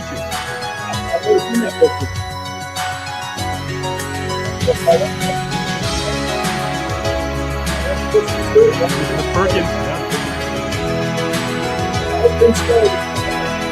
Sure. William H. Macy. That's what it's all about.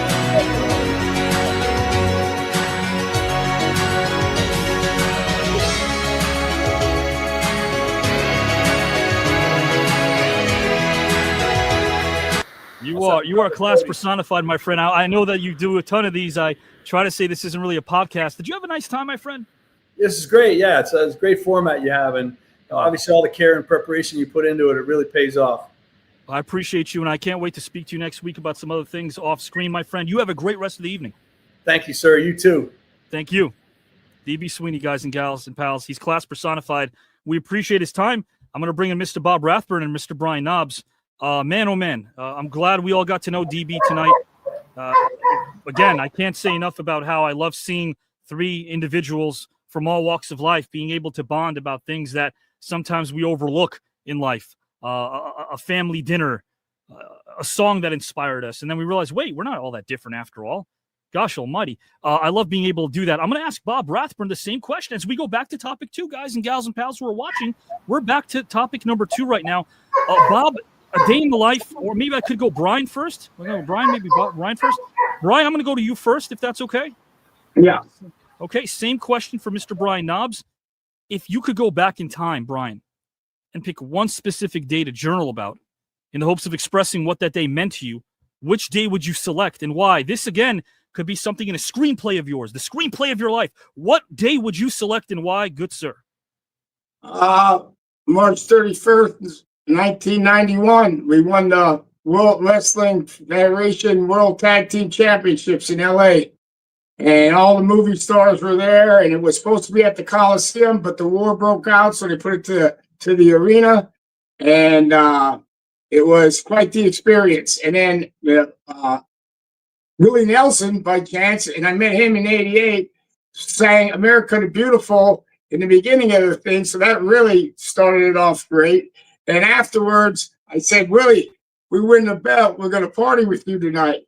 And we won the belt. And I took a bunch of wrestlers and we all went down to, we stayed in Santa Monica, but then we all went on the bus. And then I gave him the belt, you know, and I guess he thought he was wearing around like a country belt buckle, but I think he thought he could keep it.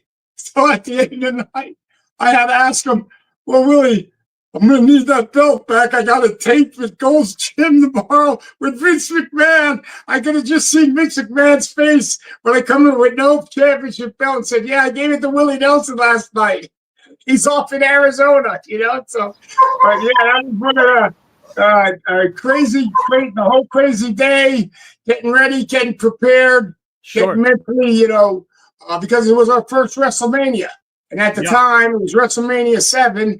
And, you know, that was the big show. Now they're up to 40-something and they're doing it 2 nights in a row, you know, 70,000, 80,000 people a night. And it's huge. And we were supposed to have a big one. But like I said, the war broke out. They made it in the sports arena down there in L.A. But, you know, Henry Winkler was there. Collie McLaughlin was there. All these actors and everything like that. And believe it or not, I think last year, a year and a half ago, I was at a Comic-Con, and Henry Winkler came over to me and talked to me and remembered the whole thing because he's a big wrestling fan. Right. So that was really nice. Yeah, he was there that time. So yeah, that was that would be the thing that really stands out for me because that labeled us after we won the belts and we were in the WWF because my dad always said, you're not in WWF yet, kid. You're not in WWF because we were on ESPN at the time. With AWA, correct. And he wasn't lying. Once we signed that contract, that no money contract, hey, Vince wasn't lying. We made a lot of money, and we were going 325 days a year. And Saturdays and Sundays. And Brian, correct me if I'm wrong. This is the things that fans don't understand is that even though you've seen some of these great sites and you've been all across the world, you really don't get a chance to see much more than the gym, the inside of a Waffle House, perhaps if you're lucky, if it's even open. Obviously, your hotel room. And the lobby bar. And the lobby bar. Got to make time for the lobby bar as well. But really, it's not as glamorous as people think it is. So, but but it takes it. You know, it stamped us that we kind of made it. Sure. And then from there, we went all over for the last 40 years, I went all over the world so many times, and people knowing who you are, you know what I mean? So, and that was quite the moment. It was, just great. It really was. And the match was terrific. That's when you went to Turner a few years later in '93. You went to Turner, you told Ted Turner himself about Bob Rathbun and how he should call Hawks games. And that's how it all really? There you go. Ted was a good guy, and then I brought it up as a segue because you guys both worked for Turner at the same time. Yeah. Oh, yeah. Brian, let me ask you a question. What did you do with the fans? The LA Coliseum holds 100,000 people. The LA Sports Arena holds about 10,000. What happened? LA Sports Arena, it held about 15, 20, but he had to. Before we put the tickets on sale, the poster still says LA Coliseum. But, they always promote it about 8-9 months out or a year out, where the next place is going to be. So they had scheduled to be at the Coliseum. And then right after that, maybe a month or two later, the first war over in broke out. Not Afghanistan, but Kuwait, over there, Iraq. And it ended right before. So essentially, the timing was off, and a lot of people he decided to move the venue as a result. Yeah, it's so weird that we do all this stuff, and you say, you do stuff for try to do the stuff for Make-A-Wish and this and that. Well, me and Jimmy Hart, Greg the Hammer, and 2 Divas went over, just 5 of us, on a 30-day tour of Iraq back in 2008 for the troops. And we'd spend 4 hours at every camp. They fly us on Black Hawk helicopters. You know, we eat with them and all of that stuff, you know. And you were some of the first athletes to do that. Post 9/11 as well. Pro wrestlers. Yeah, it wasn't a lot of people. It was only 5 of us. So when Vince went over, he went over with a big squad of people and security. It was just us. And, you know, but, you know, you're with the United States Army, so I wasn't too scared. But Missoula, they kind of mortared us there, and we had to get in these shelters. But it was quite the experience. But this business has brought me, you know, I mean, so much knowledge and such great. I mean, there's nothing like the fans. Without the fans, I wouldn't be here. And you give so much of yourself. Who would you have narrate this, Brian? What's that? Who would you have narrate this story if you? Wow, that would be a tough one. You know, I would have to think that's a tough one. Who would narrate? We were talking earlier. You said Morgan Freeman, perhaps. I think you might have. Yeah, Morgan Freeman's always good. You know, he's really good. You know what I mean? Someone like that. And what's his name died. He used to do some when DB was talking about Tom Earl Jones. What was it? I played in a movie with Kevin Costner. James Earl Jones. Sure. Yeah, James Earl Jones. He used to do a lot of them good voiceovers too. Sure. But yeah, Morgan Freeman definitely would be great. You know, that's a great someone choice. like that. I love how you went in depth and talked about a career moment that really changed everything in your life, personally and professionally. I'm going to ask Bob Rathbun the same question, guys, and then we're out of here. It's our final topic. This is for Mr. Rathbun. Good sir, if you could go back in time and pick one specific day to journal about in the hopes of expressing what that day meant to you, which day would you select and why? And who would you ask to narrate your words, thoughts, expressions, and sentiments in that very journal? Whenever you're ready, the floor is yours, good sir. Thank you, sir. I would say, we've talked about being on, at 12 years old and getting to do a half an inning of a baseball game. And it was always a life's dream to be a major league broadcaster. And you work and you work and you work. And by the time I was into my 30s, I finally had the chance to do my first Major League Baseball game. And it was a spring training game. And little noted, long forgotten, the Baltimore Orioles played the Boston Red Sox in Miami. It was Bobby Maduro Stadium, a place that doesn't even exist anymore. And I still have, guys, the scorecard that I used to broadcast that game. And of all the games I've done probably close to 4,000 games. I picked that one because it was like the debut. You worked so hard to get there, and you finally arrived, and it's your broadcast. Nobody on this planet would remember that I did this spring training game in March of 1986, 7. But I remember, and it meant so much to me. So, Avi, I would go back and pick that game as one of the day that I will never forget. And believe me, I have been so blessed, and there have been so many other highlights along the way. But that one stuck with me because it was like, you know what, kid, you did it. They picked you and you made it. That's beautiful. That is absolutely beautiful. That's the way I felt. The same way when we made it, when the belts for WWF. It's like we finally made it. We're at the top, the top league, the top spot. You know what I mean? Do that so night? that's the way I felt. Of course, this is safe for the workplace type of response. But what did you guys do that night? I mean, there has to be. How about this? Let me reframe the question. Were there moments where that night you just stared at a wall and went, "Okay, I've done something here"? Well, I was scared to death. I mean, I've got this game, and I was by myself, down in Miami because I was filling in for someone, and.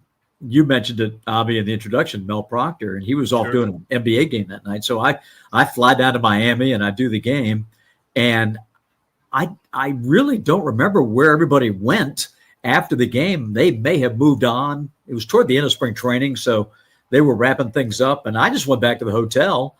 And I remember getting a bite to eat and going to bed fairly early because I had like a 6 a.m. flight to get back to my regular job. Yeah.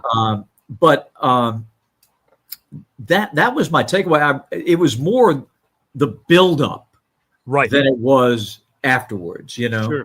Sure. Once you've done it, walking back, it was like, okay, check that box. Yes. But the buildup was what was so great. You know, the anticipation. Once you cross that line in that marathon, you're not going back to do it again immediately. I mean, you're moving forward.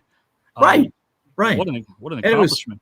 It was so much fun. You know, John Lowenstein was my partner. And sure. The managers were great. The coaches were great. The players were wonderful.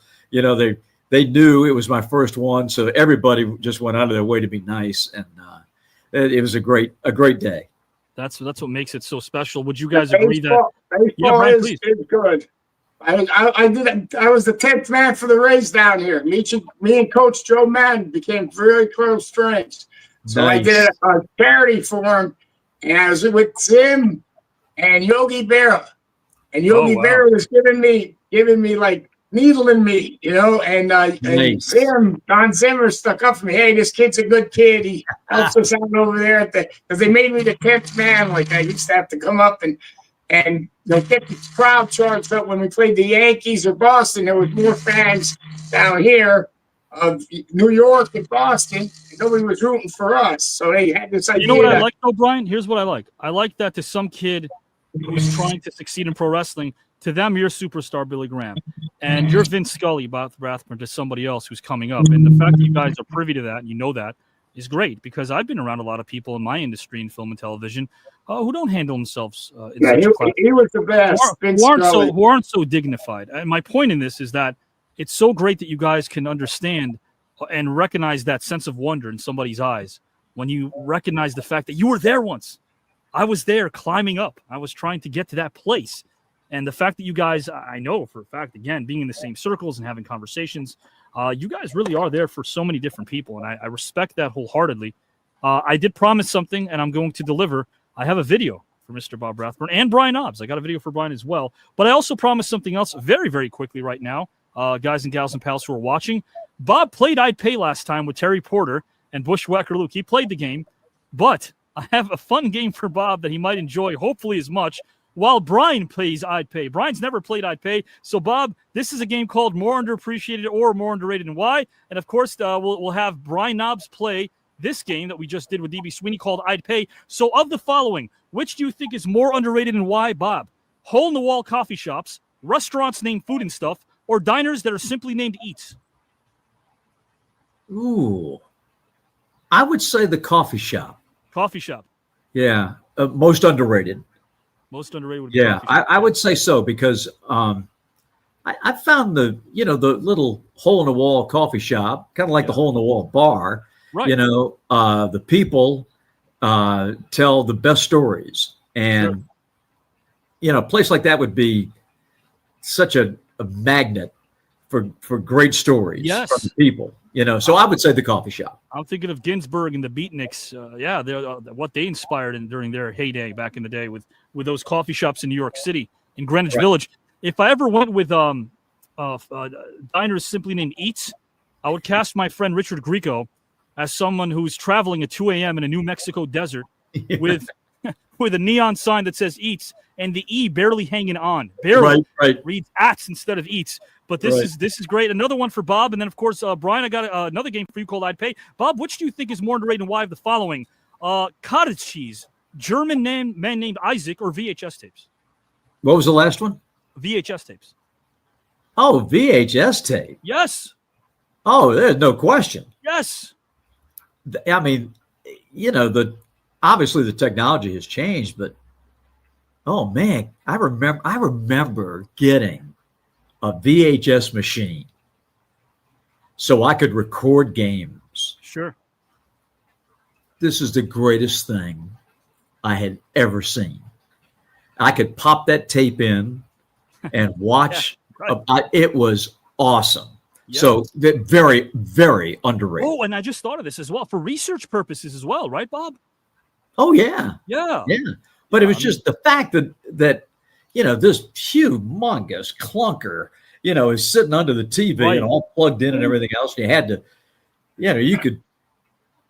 you had to program it and then leave it on that station. Yeah. You couldn't turn it. I was because- paranoid. When I left the house, I thought it wouldn't get the job done. It always did. Right. I was paranoid that something would go wrong and it wouldn't record by accident or something. Yeah. And Yeah, the artwork, very you know, underrated. And Bob, to Brian's point, Brian was part of a revolution in the VHS industry because when he used to work for back then the WWF, they had a distributor called Coliseum Video, and they were churning out video after video after video, and they were so successful they were actually ranked globally #4 in retail, and really that's what Vince did. He created an empire in VHS, as did so many other distribution companies. But yeah, VHS tape. I used to like the artwork. I used to like going into the stores and actually see the artwork. Not really something you could have seen later on with DVD. So I appreciated the artwork as well. Yeah. And there we go, VHS tapes. I got another one for you, Mr. Bob Rathbun. Again, we'll go over to Brian. I'd pay, and then we are going to play a tribute video to Mr. Bob Rathbun, and we will call it an evening. More underrated and why of the following. Bob, sneezing 5 consecutive times, filling up a cup to the top without it overspilling, or sociology professors named Buster? Ooh. Filling it to the top. I mean, right to the edge. Yeah. Very underrated. Very. You have to have a Never done steady it. hand for Have you that. done that before, Bob? Yeah, Have you filled a cup to the top without it overflowing? I have. Really? Yeah. Never done that. Brian, have you done that? No. Never. It always spilled, right? For me, it spills too. What do you mean? Like, have you ever What do you filled a cup to the top without it overflowing, without the cup overflowing? Yeah, but not maybe once in a while. Not. I usually all go over, but I try to. No, get I'd like to meet the one who does it every time. That'd be a skill.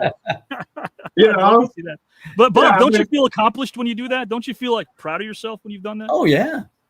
Yeah, but doesn't it spill? Doesn't it spill when you get it up? You know, I mean, if you're that high up, Right. You just gotta lean in. Get a little taste. Little wet the whistle. Damn it, face. I love it. That's why I always leave this much, because get the name Nasty Boy. It's all over my shirt there, you know. I like it. This is the final one I have for Mr. Bob Rathbun. What do you think is more underrated and why of the following, good sir? Unicycles, lawnmowers that dislike lawns, or Tom Selleck's mustache? Oh, Tom Selleck's mustache. Yeah, for sure. Very underrated. That was a Very. good one. Yeah. That was like a whistle broom, you know. Magnum PI. Oh, absolutely. Sure. Yeah, that was a good one. When I Yeah. talked to Tom, he said, I didn't want to do that show because I wasn't a fan of the writing. And I said, why did you? He goes, one word, one state, Hawaii. I'm going to be shooting in Hawaii. Yeah. And then he ended up loving the show and appreciating. But at first he says, I'll take some of these gigs if they're in Paris or if they're in places I'll never get a chance to see. The writing doesn't have to be the greatest. I get a chance to see the sights. So that was an interesting story from Tom, without question. Nice. And by the way, Bob, I always thought that if you were with us, if you were alive, I always thought that Kirk Douglas could play a good Pat Riley. Oh yeah. Yeah. The jaw. Right. Yeah. I thought he could portray him pretty well. Yeah. Good call. Guys and gals and pals, I will ask Mr. Bob Rathbun if he'd like to mention anything to Brian Knobs before Bob bids us adieu. Once he does, I will play a video for Mr. Bob Rathbun. Bob, anything you'd like to say to Brian? Well, I have thoroughly enjoyed meeting Brian and hearing the stories. We have that common bond of Atlanta and Turner. And to hear about the old days and, in the studio and going down to the arenas and all that stuff and being at the Omni and, all those things. Oh, that was crazy back then. And really have enjoyed this. So thank you. It was great. It was Oh, great. you're welcome. Yeah, 96, it was hot. That's when they took over Vince. Yep. And the Summer Well, Olympics in America. Atlanta also in 96. Correct. Yeah. Very cool. So what made you switch over to basketball? Well, Brian, I growing up in North Carolina and then working in Virginia, I always did both. I did, a zillion ACC basketball games in college and a few pros. And then I always did baseball my whole life, whether it was minor leagues or, high school, Right. college, and then later Major League Baseball. So I always did both. And what really happened was the explosion of cable TV and every game being on. You remember, Brian, the Braves were one of the first teams to have every game on TV, on TBS. Yeah. And that was Ted's doing. Yeah, and the overlap of the seasons got to be so great, because we're playing basketball till the middle of April, and I would go to spring training, and then I go back to the NBA, and I go back to spring training, and we do the April game, and it just got to be too much. So, I was more here, and I am here in Atlanta, more identified with the Hawks and the Braves, so they just left me on the basketball, and it's been fantastic. Yeah, well, that's right. Rick Flair, he knows all, like Michael Jordan and Barkley, all them guys know him because when they were playing college ball and Rick was the man there in Charlotte, everybody's still going, woo. It's unbelievable, so. I love it. Mr. Brian Knobbs, I'm going to put you backstage, Brian. I've got obviously a tribute video that I made for yourself, as well as some other news for our viewers. Thanks to Brian and I being able to discuss that momentarily. We will delve deeply into that. But Mr. Bob Rathbun, I promised you Mr. Vince Scully. Here is Vince Scully.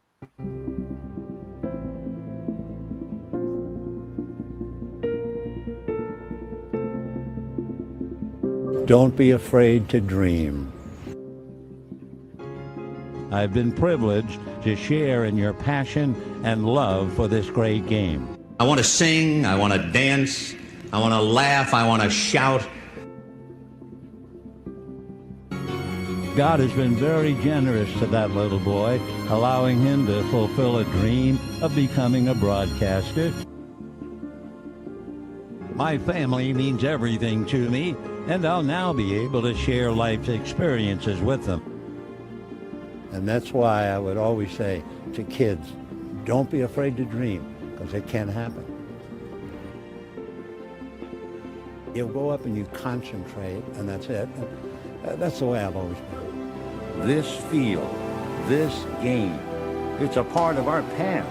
It reminds us of all that once was good and could be good again.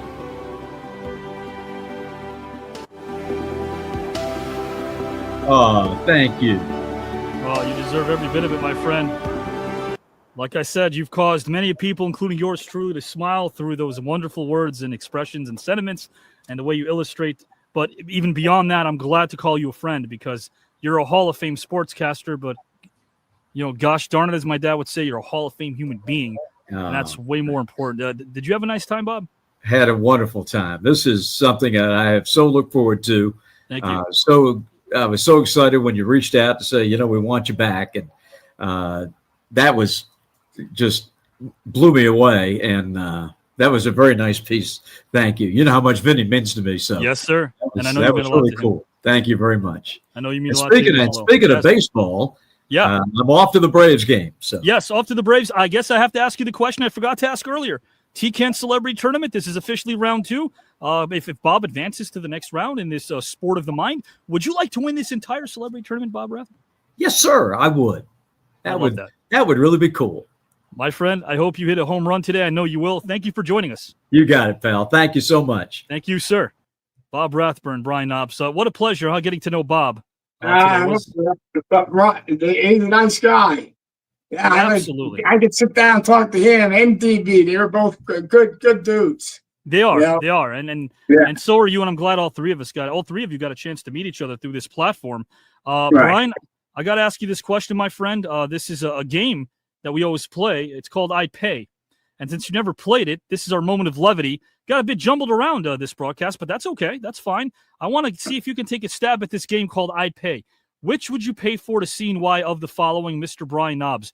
Rocky Balboa as a neurosurgeon, Seinfeld as a correctional officer, or Rambo the talk show host? What were they again? We have Rambo the talk show host, Rocky Balboa as a neurosurgeon, or Seinfeld the correctional officer. which would you rather pay and see and why? I'll tell you what. Rambo the talk show host. There wouldn't be a lot of talking, but yeah. I like that one. And with Rocky as a neurosurgeon, you have to admit, that's the one time Rocky doesn't need Mick in the room, right? Mick can't bother him with speeches at that point and you gotta do this, Rocky, you gotta do that. He needs him out of the room. He doesn't need him in the room. That's the one You know time what? where I might switch it. I might switch it now. I think Rocky as a neurosurgeon might be funnier than Rambo as a talk show host. yeah, and this is the one time. Think about it, Brian. This is the one time where Rocky's not asking Mick to cut him. He's going to be cutting somebody else now. Really? Rambo, what is he going to do? Just stab you? And when you're I got another one for you, Brian. I got another one for you. Which would you pay for to see and why of the following? Conan the Librarian, Hannibal Lecter as a cast member of 90210, or Big Bird the Bounty Hunter?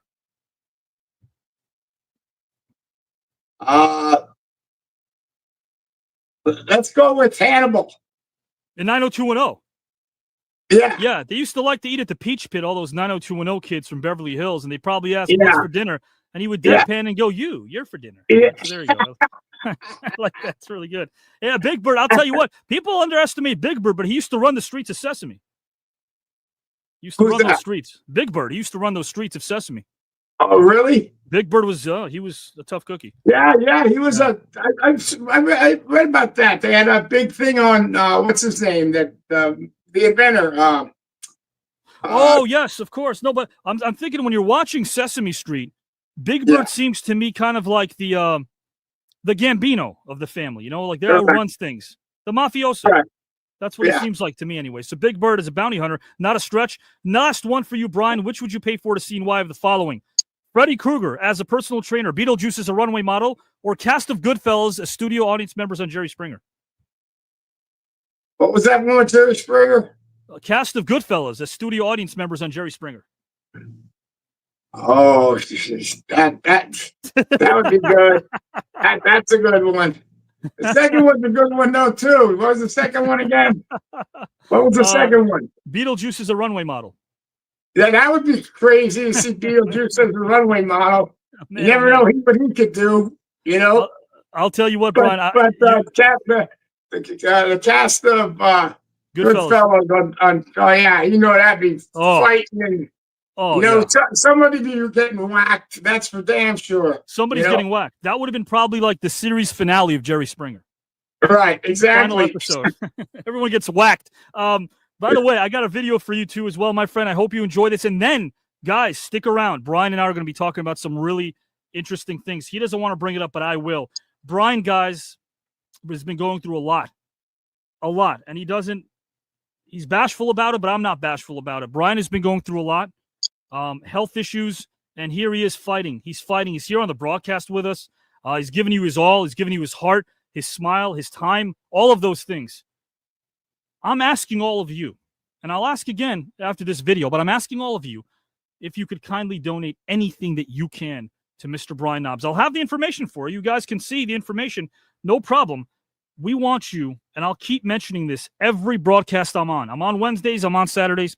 Every broadcast, if you guys can donate something to Mr. Brian Knobbs, it'll go a long way. I'm bringing it up. He's not, because Brian and I, we can say this, Brian, we're dear friends. We talk a lot off camera. Yes. Well, I appreciate that from the bottom of my heart. Thank you very much. Yeah, it's been a tough road, since the hurricanes and one thing after another.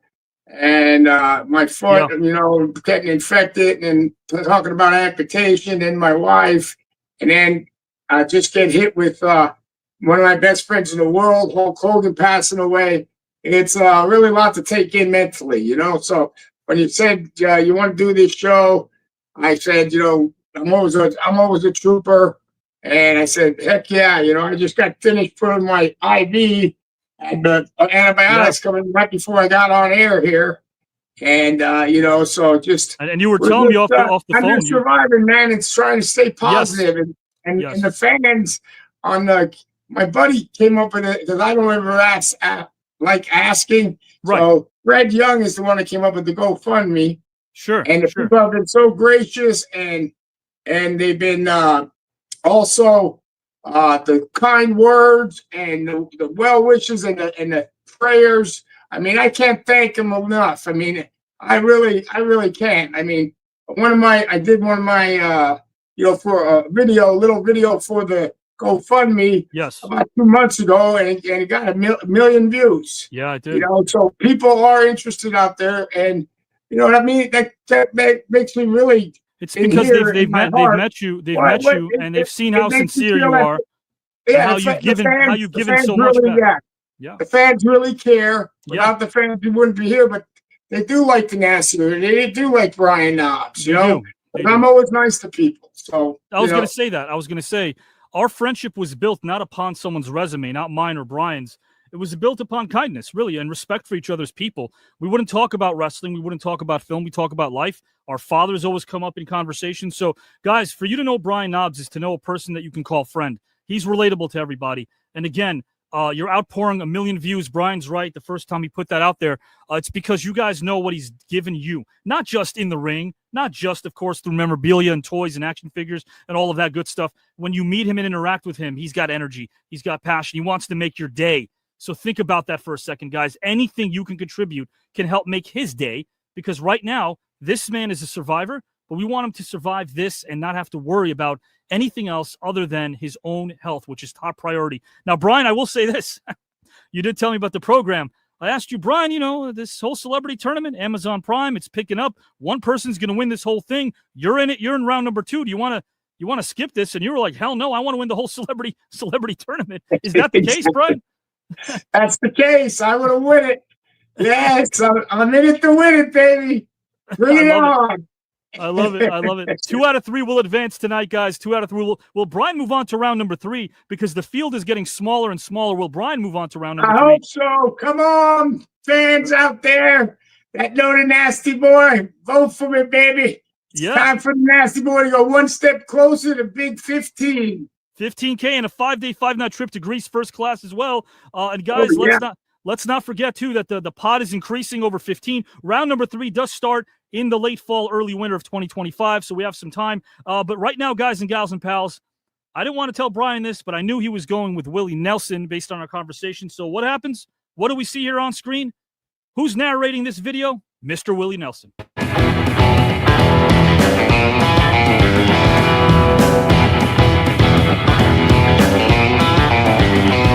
I enjoy it. I enjoy it, and the crowds are still good. Whatever you're feeling at the moment. So I didn't really put any restrictions on myself. So I said, I've hit the big time. This is it. So I felt like I'd reached another level of success at that time. Why stay right on the beat? Why do it this way when it feels good to move around? We had pretty much freedom to run anywhere we wanted to.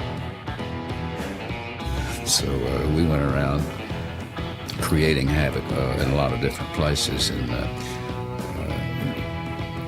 always, drinking and hanging out in places where we shouldn't have been, and getting into scuffles. Well, that's the first thing I thought of was, whenever I get hit, I always like to look around to see who hit me before I start hitting back.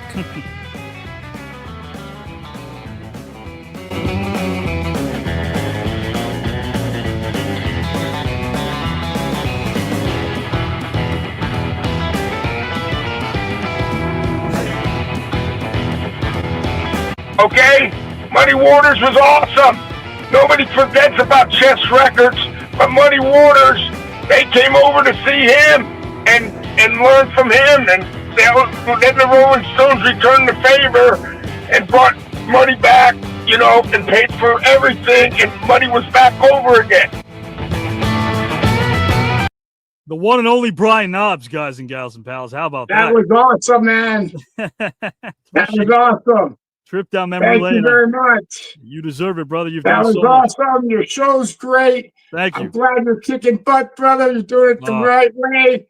You're doing it your way, and that's the way it's supposed to be done. Means a lot because you are a dear friend. I guess we can let our audience know as we bid you adieu right now that we have something coming down the pike as well, don't we, Brian? Yes, we do. Yes, we do. What are we the getting first involved time in? I get in that podcast business, and nobody better to get in there than Avi, and because he's good and knowledgeable. He knows the sport of wrestling. But we're not only going to talk wrestling; we're going to talk about everything that's going on. I mean, sports, whatever, life in general. You know what I mean? How everything's happening and how it used to be, and it's just going to be a good show. We'll have 100%. special guests on, and it's going to be, quite the maybe different than your regular podcast. What do you think, Avi? No doubt about that. I like that. It's going to be quite the talk show. It's going to be a wheelhouse. I've already lined up some guests from film and television that we're going to be on. They're a fan of Brian's work as well. If you guys are a fan of athletes and wrestlers, they'll be part of the show. But yeah, we'll be talking about everything. And not to mention, guys, I'm not going to forget, if you're a fan, and a lot of people are, because, man, this merchandise business of action figures is rising. There are some amazing figures coming out, Brian, if I'm not mistaken, as well. Yes. We got bendies and these big rubber. It's the Matt Cardona, line. You can pre-order them in September. Yeah. And oh man, I wrote it down now. I don't have it on me, but I'll have to give it to you where you can put it down and show everybody where you can pick them up. But they're taking orders now, and they're called big rubber stretch bendies. And then some other places making action figures, and we also just signed a contract last December with WWE, so we're back on a Legends contract again. That's amazing. That's amazing. You always got to be, with the show, and WWE is the show. There's, and I'm glad there's a AEW out there for the other guys, and there's places out there to wrestle now, but you can't beat WWE. Their wrestlers, their production, the way they handle themselves. It's like the NFL. It definitely is. Nobody can beat you. I have a funny feeling 2026 is not going to know what hit it when Brian Knobs shows 2026 what he's all about. I can't wait for that. Brian, you had a nice time, my friend? Yes, I had a great time. Thank you. Last message for our viewers. It'll be just you. Any message you want to our viewers. They're having a rough day. They're having a rough day. Some words from Brian. Words of encouragement. Man, all I can tell you is stay positive. I mean, I'm in this situation right now, and sometimes it gets down and you feel really depressed, but you just got to think down and pray to him up there. Yes, pray to God, because he will look after you. He'll look after you if you believe and you really, love God the way I do, and mostly everybody does. He will help you out. So just don't lose faith. Yeah. Just stay positive, and and I would say also stay nasty. But anyway, but hang in there, because I definitely am. I mean, I've been through hell and back here in the last. It's only been a year now already. So yeah, but I still got my leg. No amputation yet. So I'm knocking on wood that this thing finally heals. We got your back, my friend. Guys and gals and pals, the great Brian Knobs. Thank you for joining us this evening, good sir. Thank you. Thanks for having me. Always. It's a dear friend. And guys, again, please donate. I'm saying that to you as Avi. You comment and you always give me so many complimentary words. So here's the way to compliment me. Not through a compliment, but through an act of kindness. Brian gives a ton of himself to all of you. All right. It goes unseen, and some of it is seen 24/7, 30 years, 35, 40 years. All we're asking right now is for you guys to do the same. All right. He's a dear friend. He's got a big heart, and it could surely help. So if you guys want to represent what TKN, this network, is all about, it's all about humanity done right, please make a donation for Brian Knobs, and I will thank you for it. Thank you for your time, guys and gals and pals. I am signing. Woo-hoo! Oh my God. What? Final words. Stay nasty. It doesn't get anybody any better than that on a Saturday night, does it? You've got Stay Positive and Stay Nasty from Brian Knobs, one half of the Nasty Boys, and he was here with Bob Rathbun and D.B. Sweeney. D.B. Sweeney? My God. D.B. Was he on your short list? Great stuff. Yes, David. Hey, great guys, stuff. I got to say this real quick. Listen, cameras off. We need you to vote. The best way you can give your kudos and thanks to Bob Rathbun, Brian Knobs, and D.B. Sweeney, our mystery guest, as Giselle brought up, is to vote. Voting is a good thing. It's a positive thing. 2 out of 3 move on. Who resonated most with you in topic 1? Who resonated most with you in topic 2? We want to see you come out in droves because they are watching, and only 2 out of 3 will move on to the next round. Of course, we know DB, of course, bypassed the 11th hour. He's in round number 2. So again, there's a bit of a deficit there, but we need your votes. We need them now. Howard and Giselle will read them out loud. So put as much depth as you want in thought. Even our green roomers, Phil, everybody else who's watching, they'll be commenting and voting right now in the comment section. Not in 5 minutes, not in 30 minutes. We want you voting now, guys and gals and pals. Drop your comments because you determine the outcome of every match. Where else can that happen? Your voice is not only heard, your voice is the word. Your voice determines the outcome. So put your votes in the comment section right about now. Ahora. Oh, and what incredible topics we have to vote on tonight. We were treated to these, once again, wonderful conversations. So get those votes in. Oh, Power Store. Thank you for getting that vote in. Yes. Topic 1, Brian Knobs. Topic 2, DB Sweeney. Awesome. Nice. Phil Donahue. Topic 1. We got number 1, Bob. Okay. Topic 2, DB. All right. Thank you, Phil. Chad. I vote for Bob in topic 1, and I vote for Bob in topic 2. Thank you, Chad. Thank you, Chad. Whew. Let's see. Joe. So for topic number 1, I got Brian, and for topic number 2, I got DB. Good choices. All right. Thank you, Joe. Love it. Get those votes in. Tell us why you're voting for them. Yes, Allison. Obviously, twister there. Yeah. Avatar, or as we like to say, the Avitar, is great. Eric Saltzman with his vote. Bob Rathbun, question 1. Brian Knobs, question 2. Thank you for voting, Eric. We appreciate that. Keep them coming in. All right. The man, Bob, topic 1, the intensity of his events. Love it. I'm kind of giving you already a bit of a reason there. I love it, the man. And topic 2, both. His sense of acceptance into the sportscasting world is inspiring. Thank you, man. Thank you. That is Bob for both topics from D-Man. Thank you. Yep. From Bethany, topic 1, Bob, and topic 2, Brian. Ooh. They're coming in. I love this. This is going to be close. Yeah. All right. Got yours, Eric. All right, man. Yeah. Right. If you haven't gotten your votes in, do those now. We got Classy Times. 1, Bob Rathbun. 2, Brian Knobs. Thank you, Classy Times, for voting. Keep those votes coming. All right. Sal got Rhythm. Bob, topic 1, and Brian, topic 2. Man, they're coming in hot. Thank you, guys. Thank you. Oh. Julio is here as well. Topic 1, vote DB. He really came out swinging. And topic 2, Bob just ran away with it. Like the emoji use. Very good emoji use, Julio.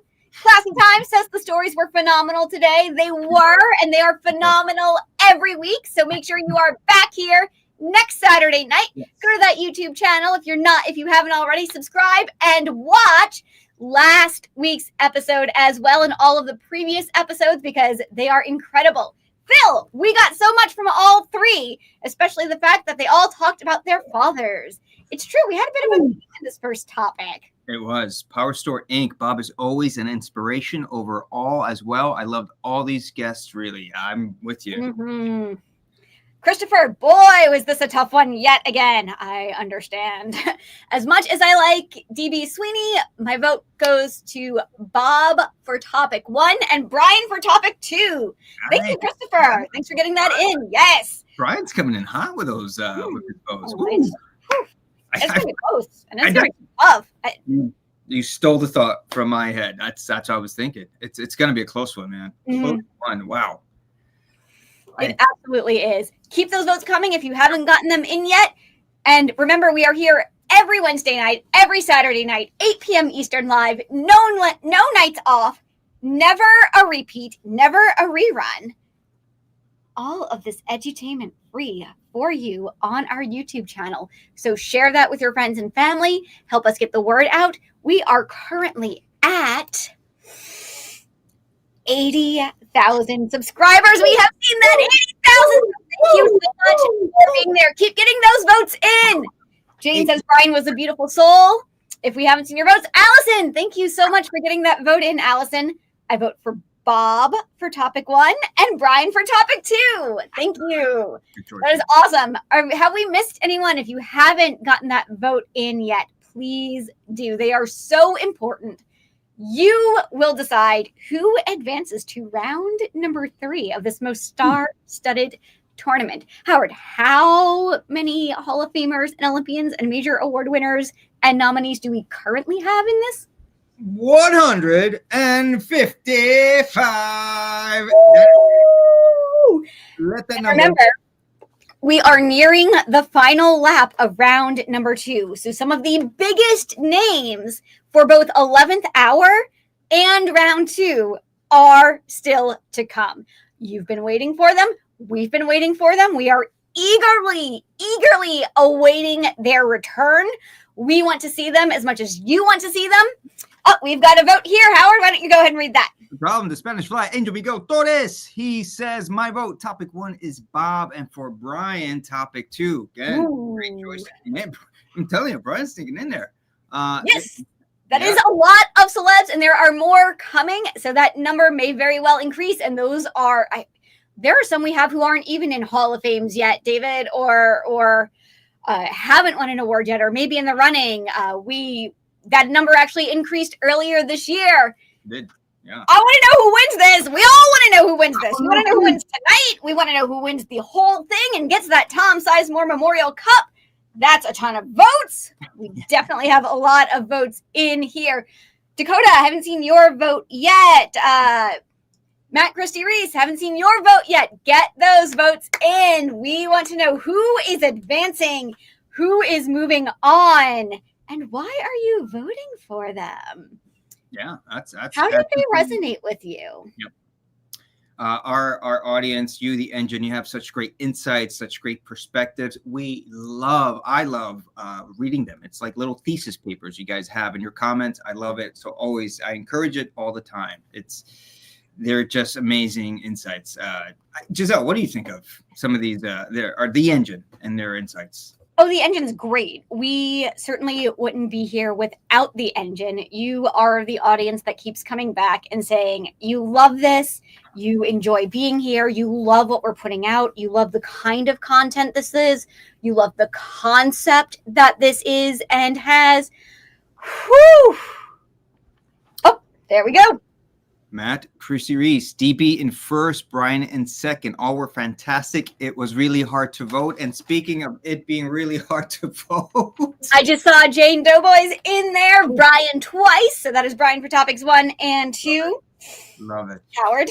Yeah, it is that time for us to also make those decisions, those very difficult decisions. Man, okay, well, I got to jump in, so let's do this. Again, Avi Klein, amazing topics.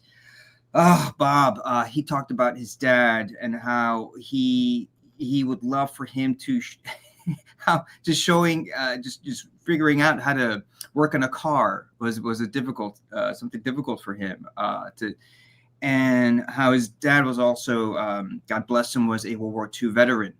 And he shared about that. And I thought that was really, really powerful when he was talking about that.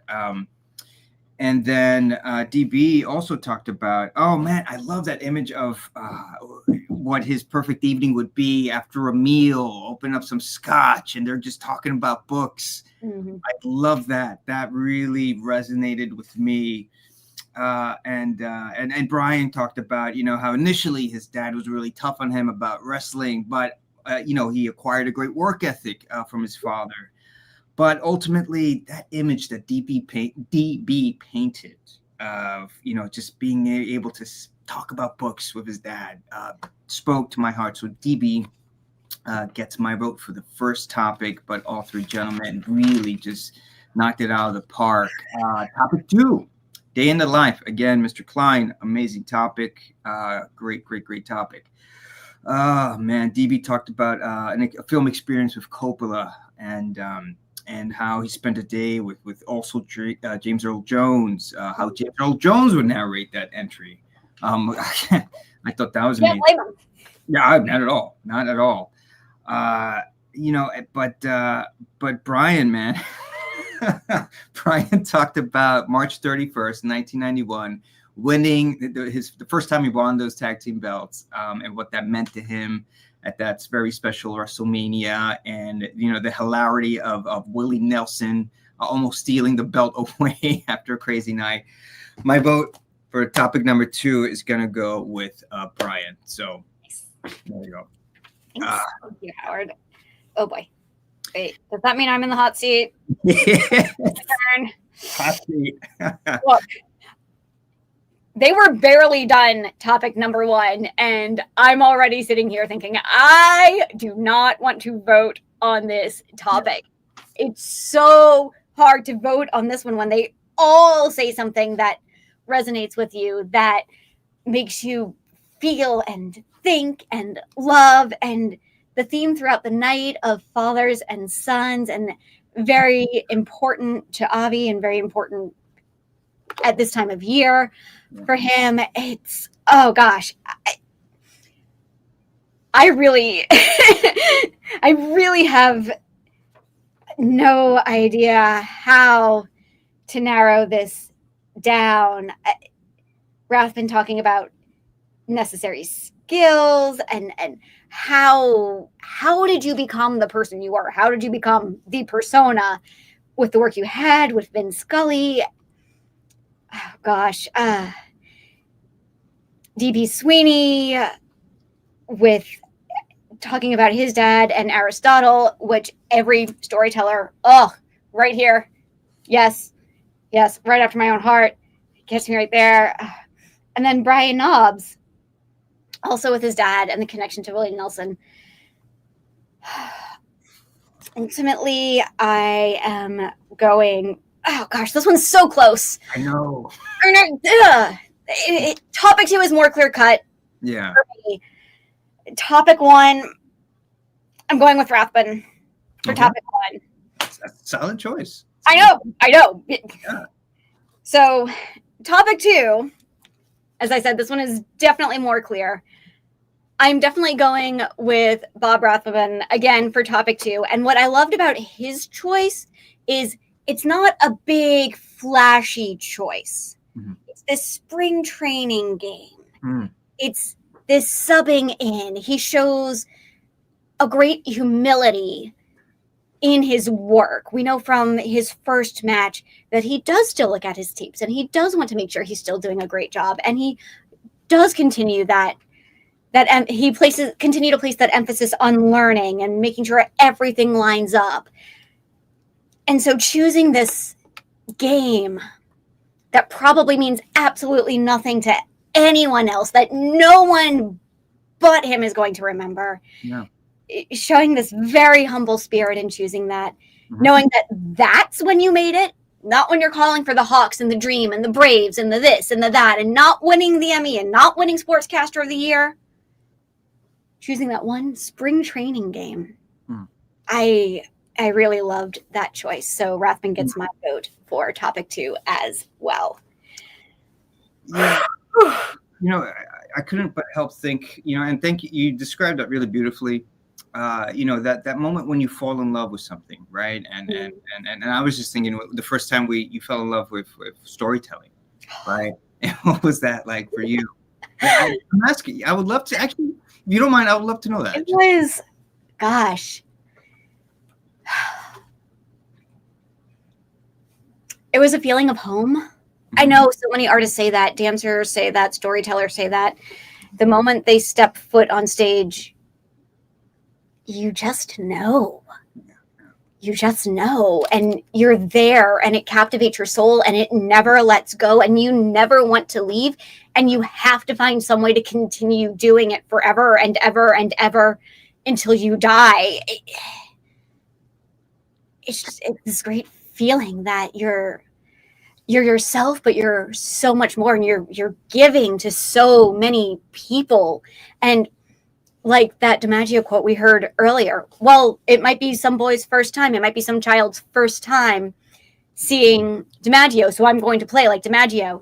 Howard, why don't you go ahead and read this comment here? Yeah, Power Store Inc. I had to rethink my vote to make sure I didn't have bias because I love D.B. Sweeney, but after careful consideration, I realized he had all the things I was looking for. Power Store, thank you for that, and checking that bias, checking that and checking that at the door. Great. Antonio Hernandez. Not everyone is lucky enough to know a father. Antonio, brother. Oof. Yeah, we could.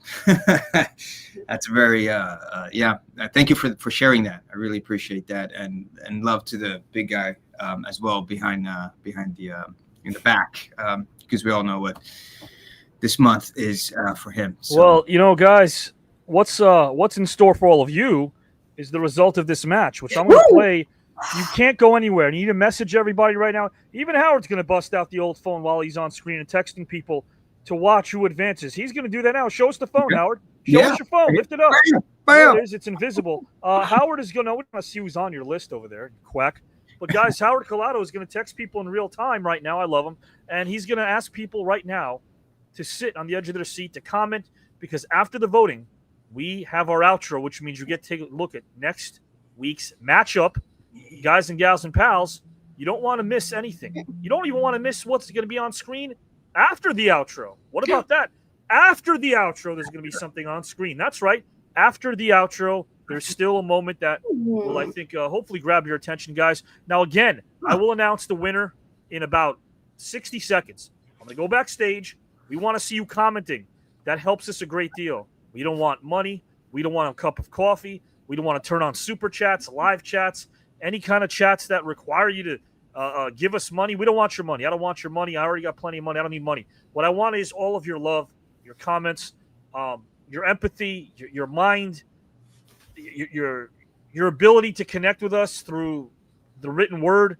Please comment till the end of the broadcast.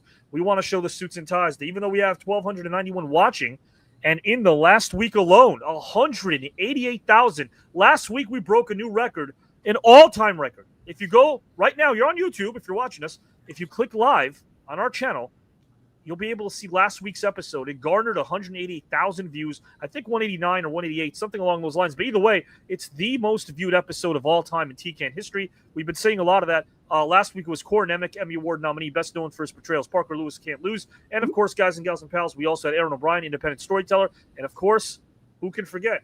Who else do we have, Howard Collado? We had Corin. We had I apologize. I was just thinking of this number, 188K. My brain was just going crazy. Yeah, we had Corin. Giselle, could you Boxing Hall of Famer. Hey! Medal-winning U.S. Olympian. Ray Mercer, guys, also former heavyweight champion. Guys, listen, 188,000. We need your comments. We love your comments because people watch this show after the fact. We have a huge live audience, or I should say we have a huge after-view audience that shows up right after we end this broadcast every Saturday night to Sunday morning and all day long. We want your comments. Show them why you're the engine that makes this entire thing go. You'll also find out what black box match we have this Wednesday as well in the outro. So I'm going to go backstage. Hopefully we get a bunch of your comments right now. Get your friends and family to do that the same. Give Howard and Giselle some love. They're here live. So am I. Howard, Giselle, maybe we can do is remind everyone who some of the names are that remain in round number 2. Who could be some of the names we see in the outro? Who are some of the names we see in the outro that will be appearing next week? It could be anybody, but we don't have too many second rounders left. Let's delve into some of the names that are still chomping at the bit to get their chance at round number. Howard, who is still left? Who are we waiting to see in round number 2? I'm just going to go for the big gun here. I mean, Jesse Ventura. Definitely waiting to see Jesse Ventura for sure. We are also waiting for Nancy Kerrigan. Yes, definitely Nancy. Speaking of amazing women, Sally Jesse Raphael. We are. We've also got Lou Ferrigno. Oh, yeah. Definitely Lou Ferrigno. Blaine Wilson. Coming up. We have Dee Wallace. Oh, yeah. Oh, we got a Mark Henry. You have a Mark Henry coming up as well. Mark Henry will be here. So will Stevie Ray. We saw him earlier. And Vivica A. Fox has her round 2 match. Who else, Howard? Who else do we still have? Greg Louganis, an amazing athlete. We got him. Yeah. We definitely have a Greg Louganis, and we have a Jim McMahon. Yes, we do. Definitely have a Jim McMahon. Oh, yeah. Amazing athlete. I'm hoping Sally Jesse for next week, says Chad. Ooh. Chad, who do you want to see Sally Jesse face? Oh, wait. There you go. Well, maybe Sally Jesse and Stevie Ray. You never know. You never know. Ooh. Can you imagine what that match would be like? Oh my you God. see that in your head right now? Hey. Wow. Sally Jesse. Wow. And Stevie Ray. Man, that would That would be a match. That would be, oof, that'd be a heavy match, man. Wow. Those guys would, both intelligent, both smart, both articulate, both passionate. Mm-hmm. Oh, yeah. Who else do we have, Howard? Oh, man.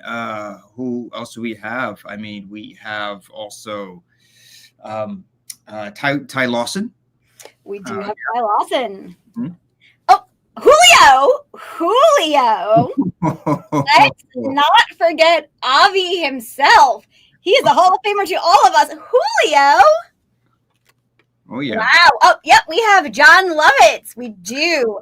We also have Kid and Play. Yes, Kid and Play. Whew. I cannot believe how many people we have left. And with that, that's still, we're in the final lap. We are in the final lap.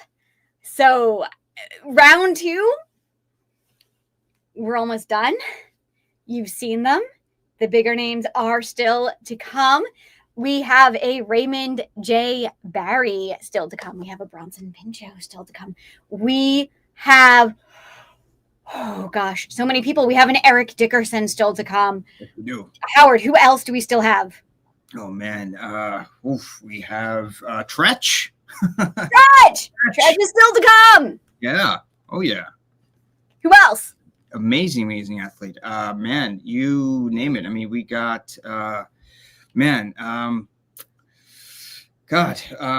all these amazing luminaries who are just coming down the pike. I mean, man, like we said, Mark Henry, Jesse the Body Ventura. I mean, we have, you name it.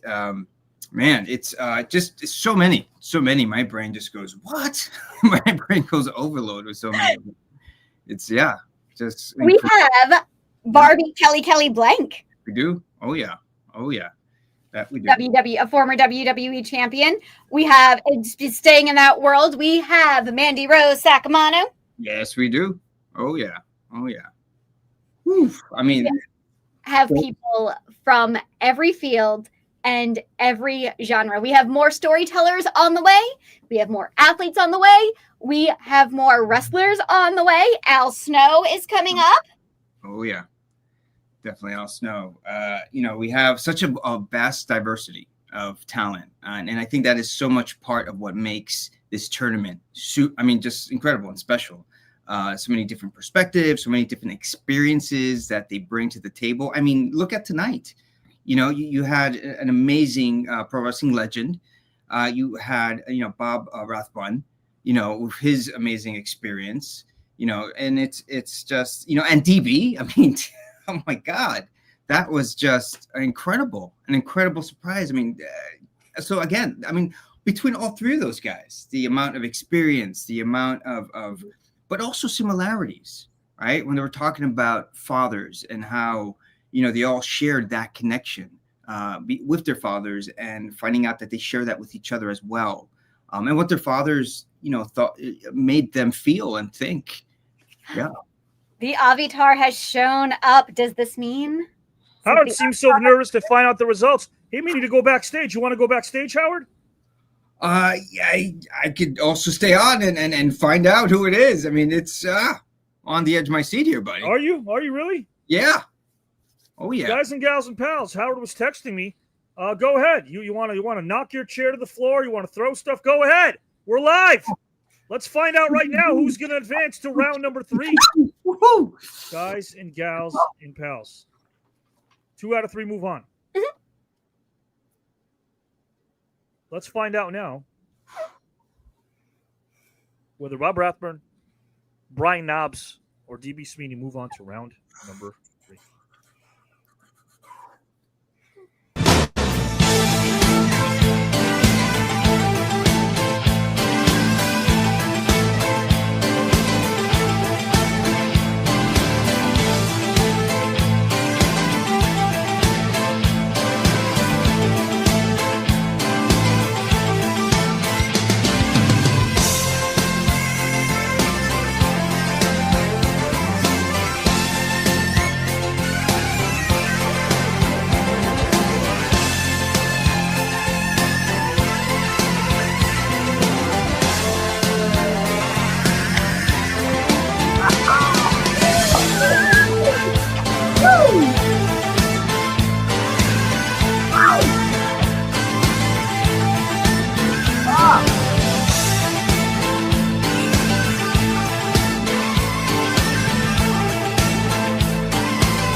as always. Still nasty after all these years. Still nasty.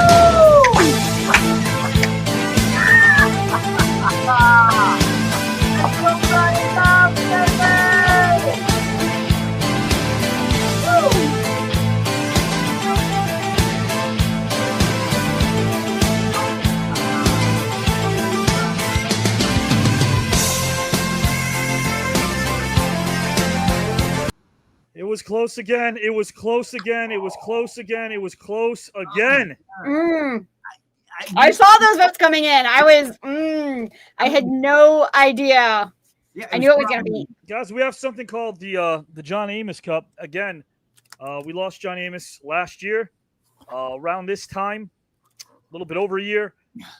He was scheduled to be in round number 2.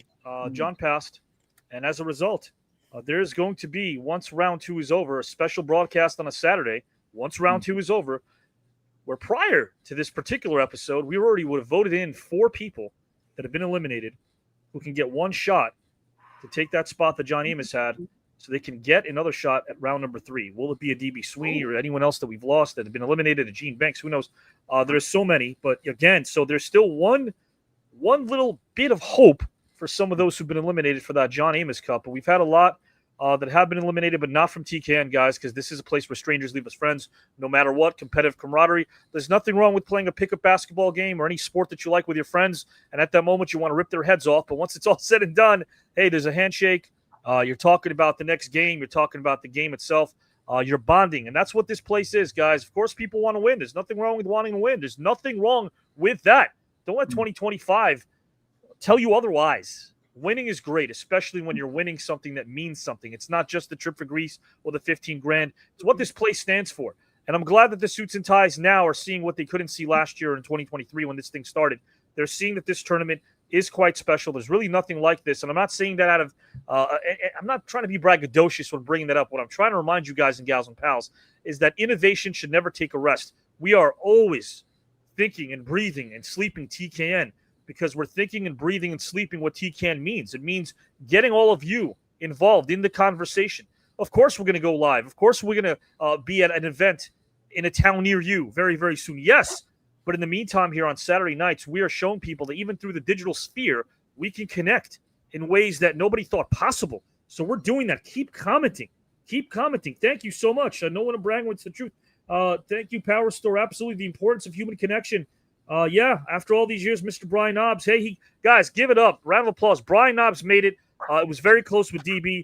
Bob Rathbun got first place. So Bob and Brian moved into round number 3. Yeah. Round number 3 will start, guys and gals and pals, sooner than you think. Round number 2 is nearing its final lap. Whew, guys, again, we're going to bust out of here in about a few minutes. We're going to play the outro. I'm going to bring in Phil right now. Phil's backstage. Oh. So, guys, it's outro time. Dakota had some tech problems. If Dakota wants to sign in, if his tech is right, he could sign in for the outro. Guys, again, this is going to show you what we have in store for you next week, not just Saturday night, but we're going to also show you what we have in store for you next Wednesday night. Of course, the date will be September the 24th.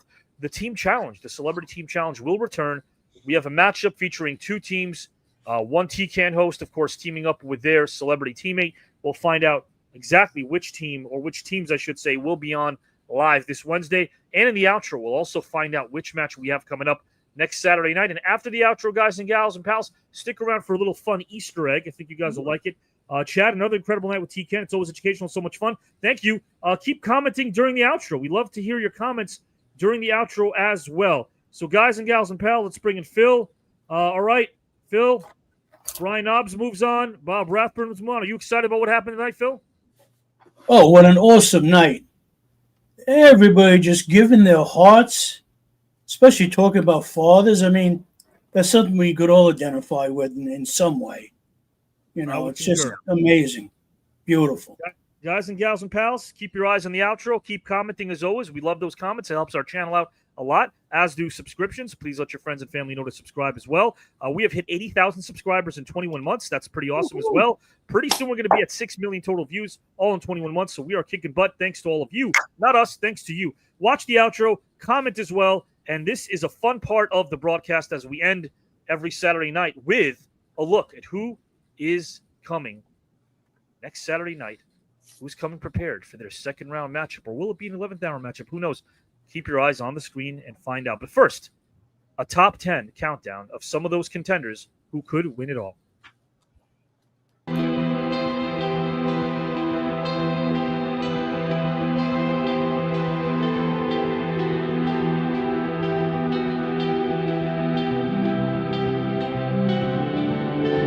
Obsession's going to be talent every time. You got all the talent in the world, but are you obsessed? Is it all you ever think about?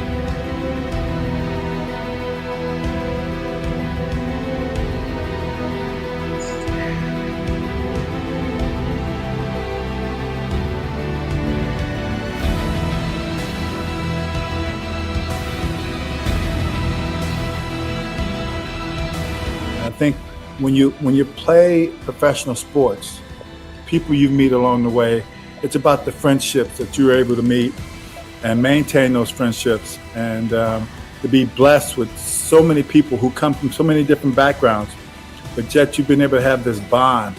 That's something that lives on for a very long time.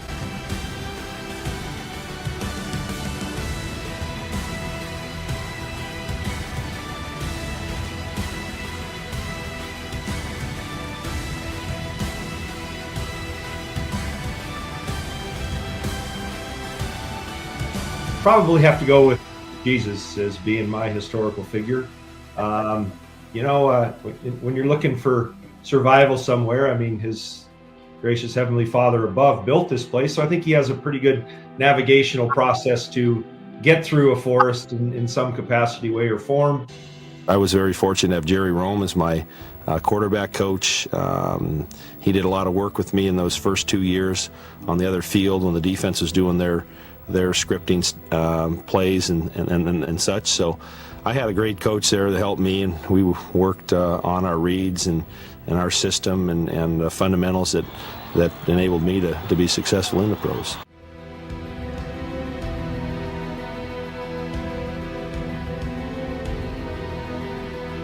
You know, years later, I saw like a medium because I wanted to like connect with him years after. And she just said, remember when there's certain songs that will play, that is your dad coming through somewhere where it's not even like that type of music, but Tom Petty will come on randomly. And it's just so crazy because I'm like, that's my dad. And I think we main evented that, which was really cool too. And then they told me, well, you're getting fired that night. So Michael Hayes, like, this is such a funny story. Like the day of, they were like, okay, you have all these pre-tapes. Okay, you're going to end up winning at the end, but then Vicky's going to come out and she's going to fire you and you need to cry.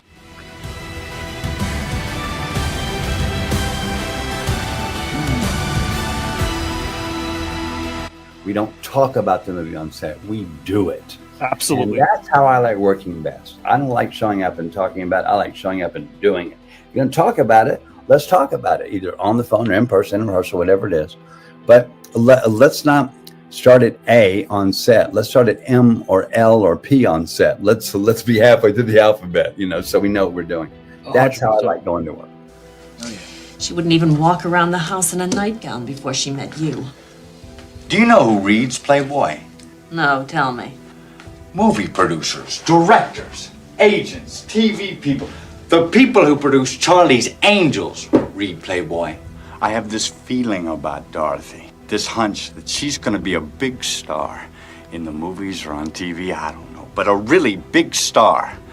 But she's gonna need help. You can't do it alone. You need somebody. And you're gonna be that somebody. I know all the tricks.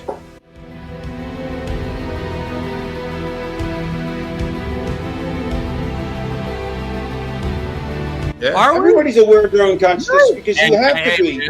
When you say I hurt, that's being aware of your own consciousness. When you say I ache, When you say, I love it, you're aware of your own consciousness. You're thinking, I think, therefore I am. I'm always a happy guy. I'm always in a good mood, more or less, 90% of the time.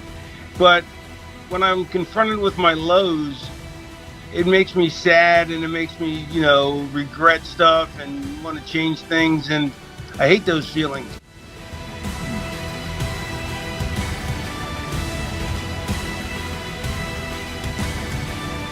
I've flown the borders of Iran and Pakistan. Now, I want to make it clear, I did not serve. I was there to say thank you to the heroes that were serving. But being there at times in the summer when it was 120 plus degrees and seeing the camaraderie and the brotherhood, and I speak that in a generic sense for both male and female, the brotherhood of soldiers being family.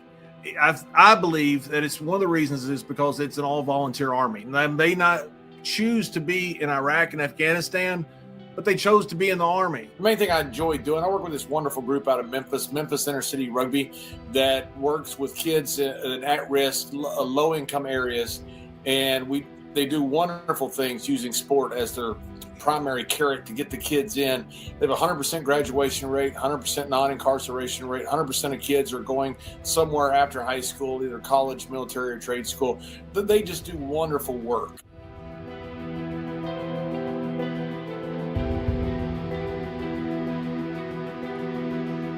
Laughter is important because when you see athletes like listening to their earphones and they're like jamming out and getting ready and getting psyched.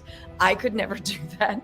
I listened to, I had these CDs, so it's going way back because we had CDs, and listened to WPLJ radio did, what were they called? Like prank calls. They would call people up and it was so funny. We can only do what we can do today.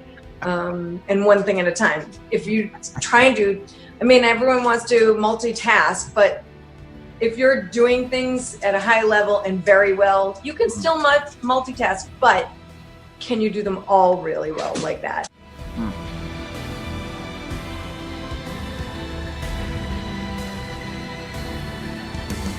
The Shaw comes over here to get treatment for cancer. Okay, the media made that into a big deal. But when the students took over the embassy, what president on earth could have did anything about that in that regime of the world? You can say that it was financial in some cases, but anytime that you look at the situation, the controversy of the North and the South fighting, and they both have slaves, at least people had servitude in the North. You can live out your work and then move on. This business has a way of distorting the human mind like nothing I've ever seen before. The wrestling business to me is the most interesting thing I've ever been around and been involved in my life. Luckily, I am the kind of person that has a mind of steel, and I have character to back me up. That's just me. Spiritual, right in here. And it keeps a force field around me, so I don't let things in. I didn't want to fail. More than win, I love winning. Winning is fun. Winning make you happy. Winning make you money. Failure ends your career. Failure makes you a never was. And I couldn't do it. I can't fail. Anything I'm gonna try to do, I'm gonna work hard. I'm gonna study.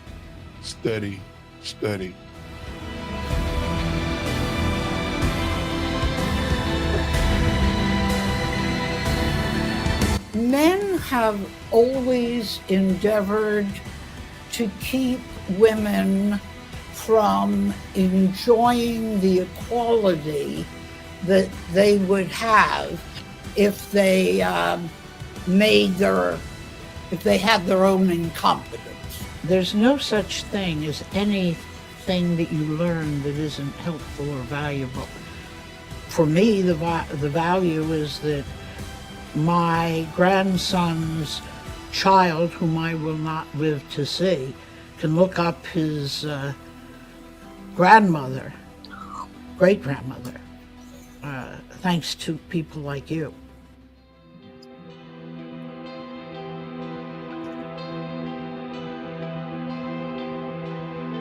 That was the one war story I think my dad told me, was that the German sniper shooting the general who was posing for a picture. Why? Because he didn't wait till nothing could hurt him, not even a mosquito.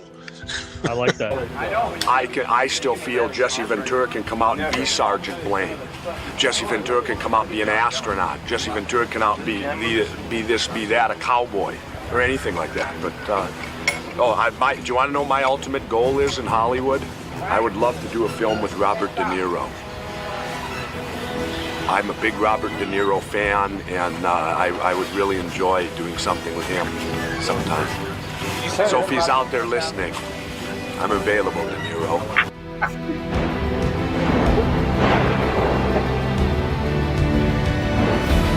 And also with Bryce, your younger brother, that you were, he was your sort of your role model. I had an older brother that kind of fulfilled the role of my father. He would all-state everything, all-American everything he did. The guy that you looked up to all your life, and losing him and watching him go through his progression towards death and his courage that he had. Well, now Jack had turned 40, He felt that he was losing a step, and Jack was one of these guys that had so much pride in his work and how he moved and how he looked and all that stuff, that he wouldn't settle for anything less than being perfect every night. And those schedules, I'm sure you've heard, they were insane. They were absolutely incredible. 100 days in a row, 80 days in a row.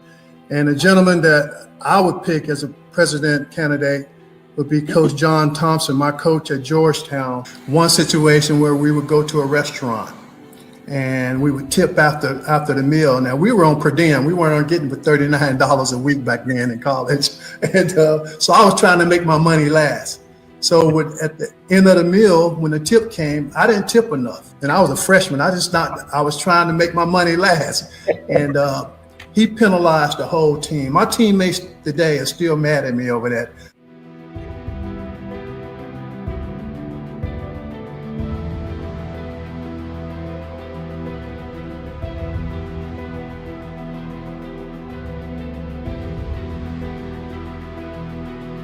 Educational success to me is knowledge. If someone does not get to the point where they have knowledge, the work that they've done, what they've gone through, what has happened in their lives really doesn't make much difference.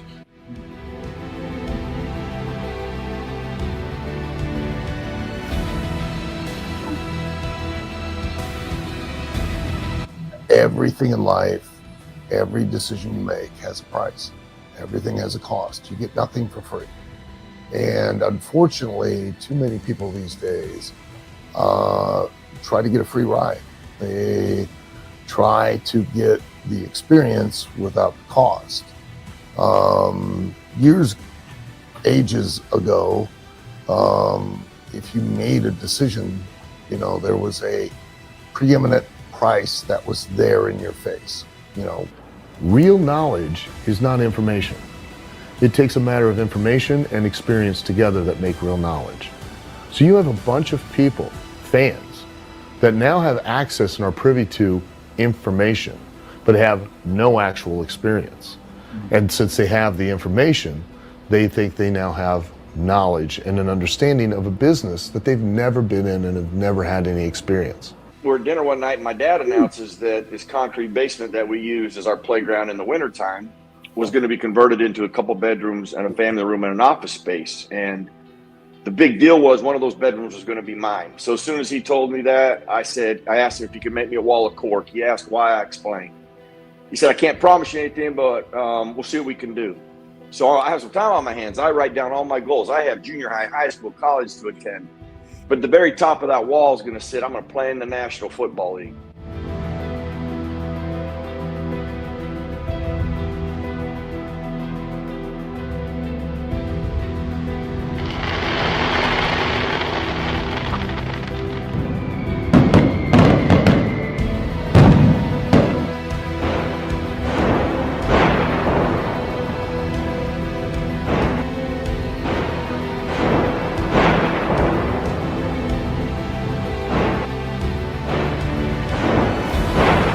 we got this Wednesday, guys. Here we go. Turn of the team challenge.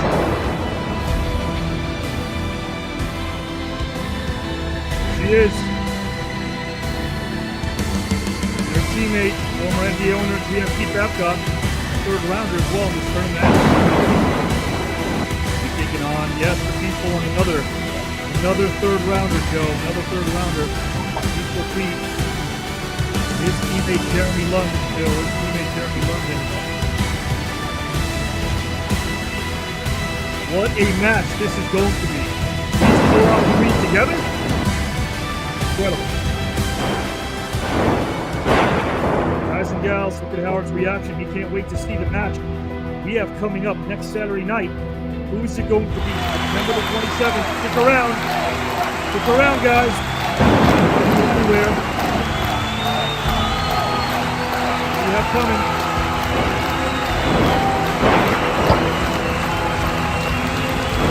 After this, we got an Easter egg. Don't go anywhere, but next Saturday night. More than all right. It's time.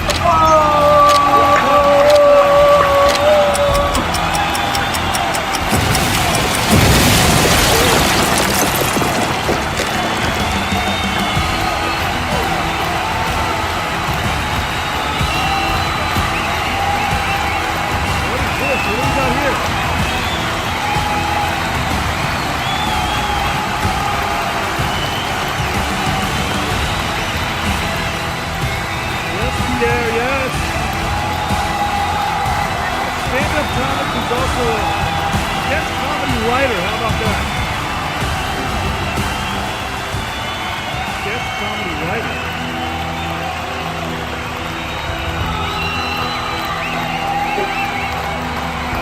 Legendary comedian.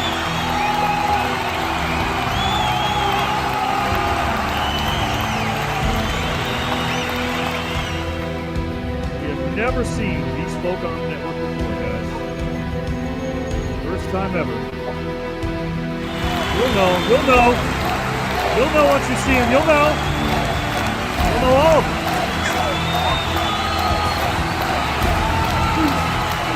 Let's keep on coming. Film and TV great. And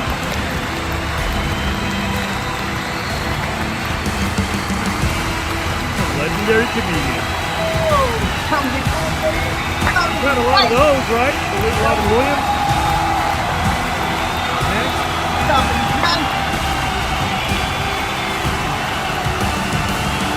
This one belongs to the comics next week, guys. Belongs to the comics.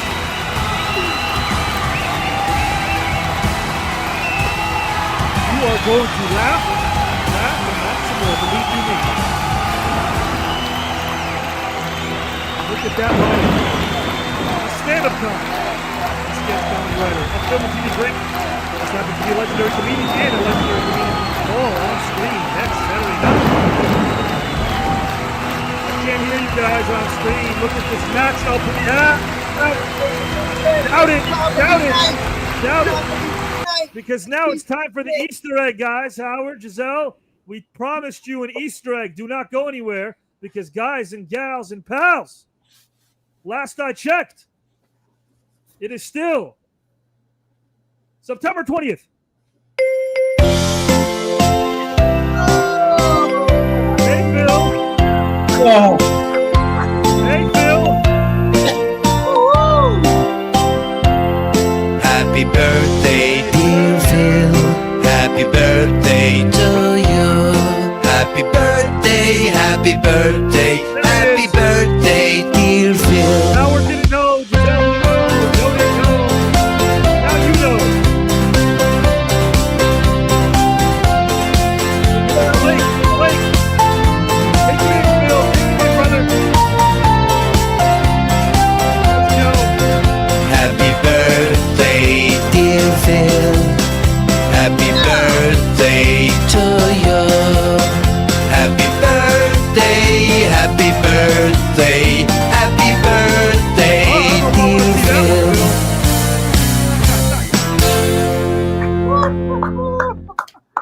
Phil, Justin, guys, wish him a happy birthday. Sing him happy birthday. Nobody knew about this, guys and gals.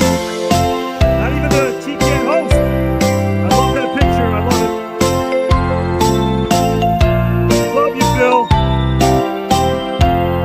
Happy birthday, dear Phil. Happy birthday to you. Happy birthday, happy birthday, happy birthday, dear Phil.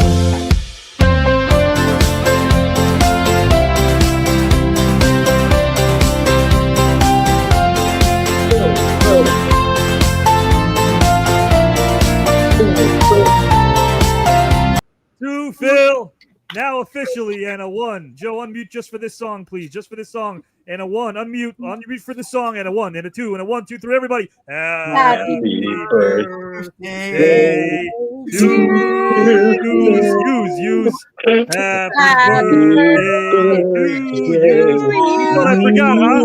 Happy birthday, dear Buster. And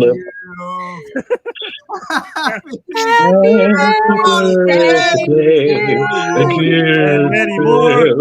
Phil, the floor is yours, Phil. Go ahead. Go ahead, Phil. Thank you so much. That was beautiful.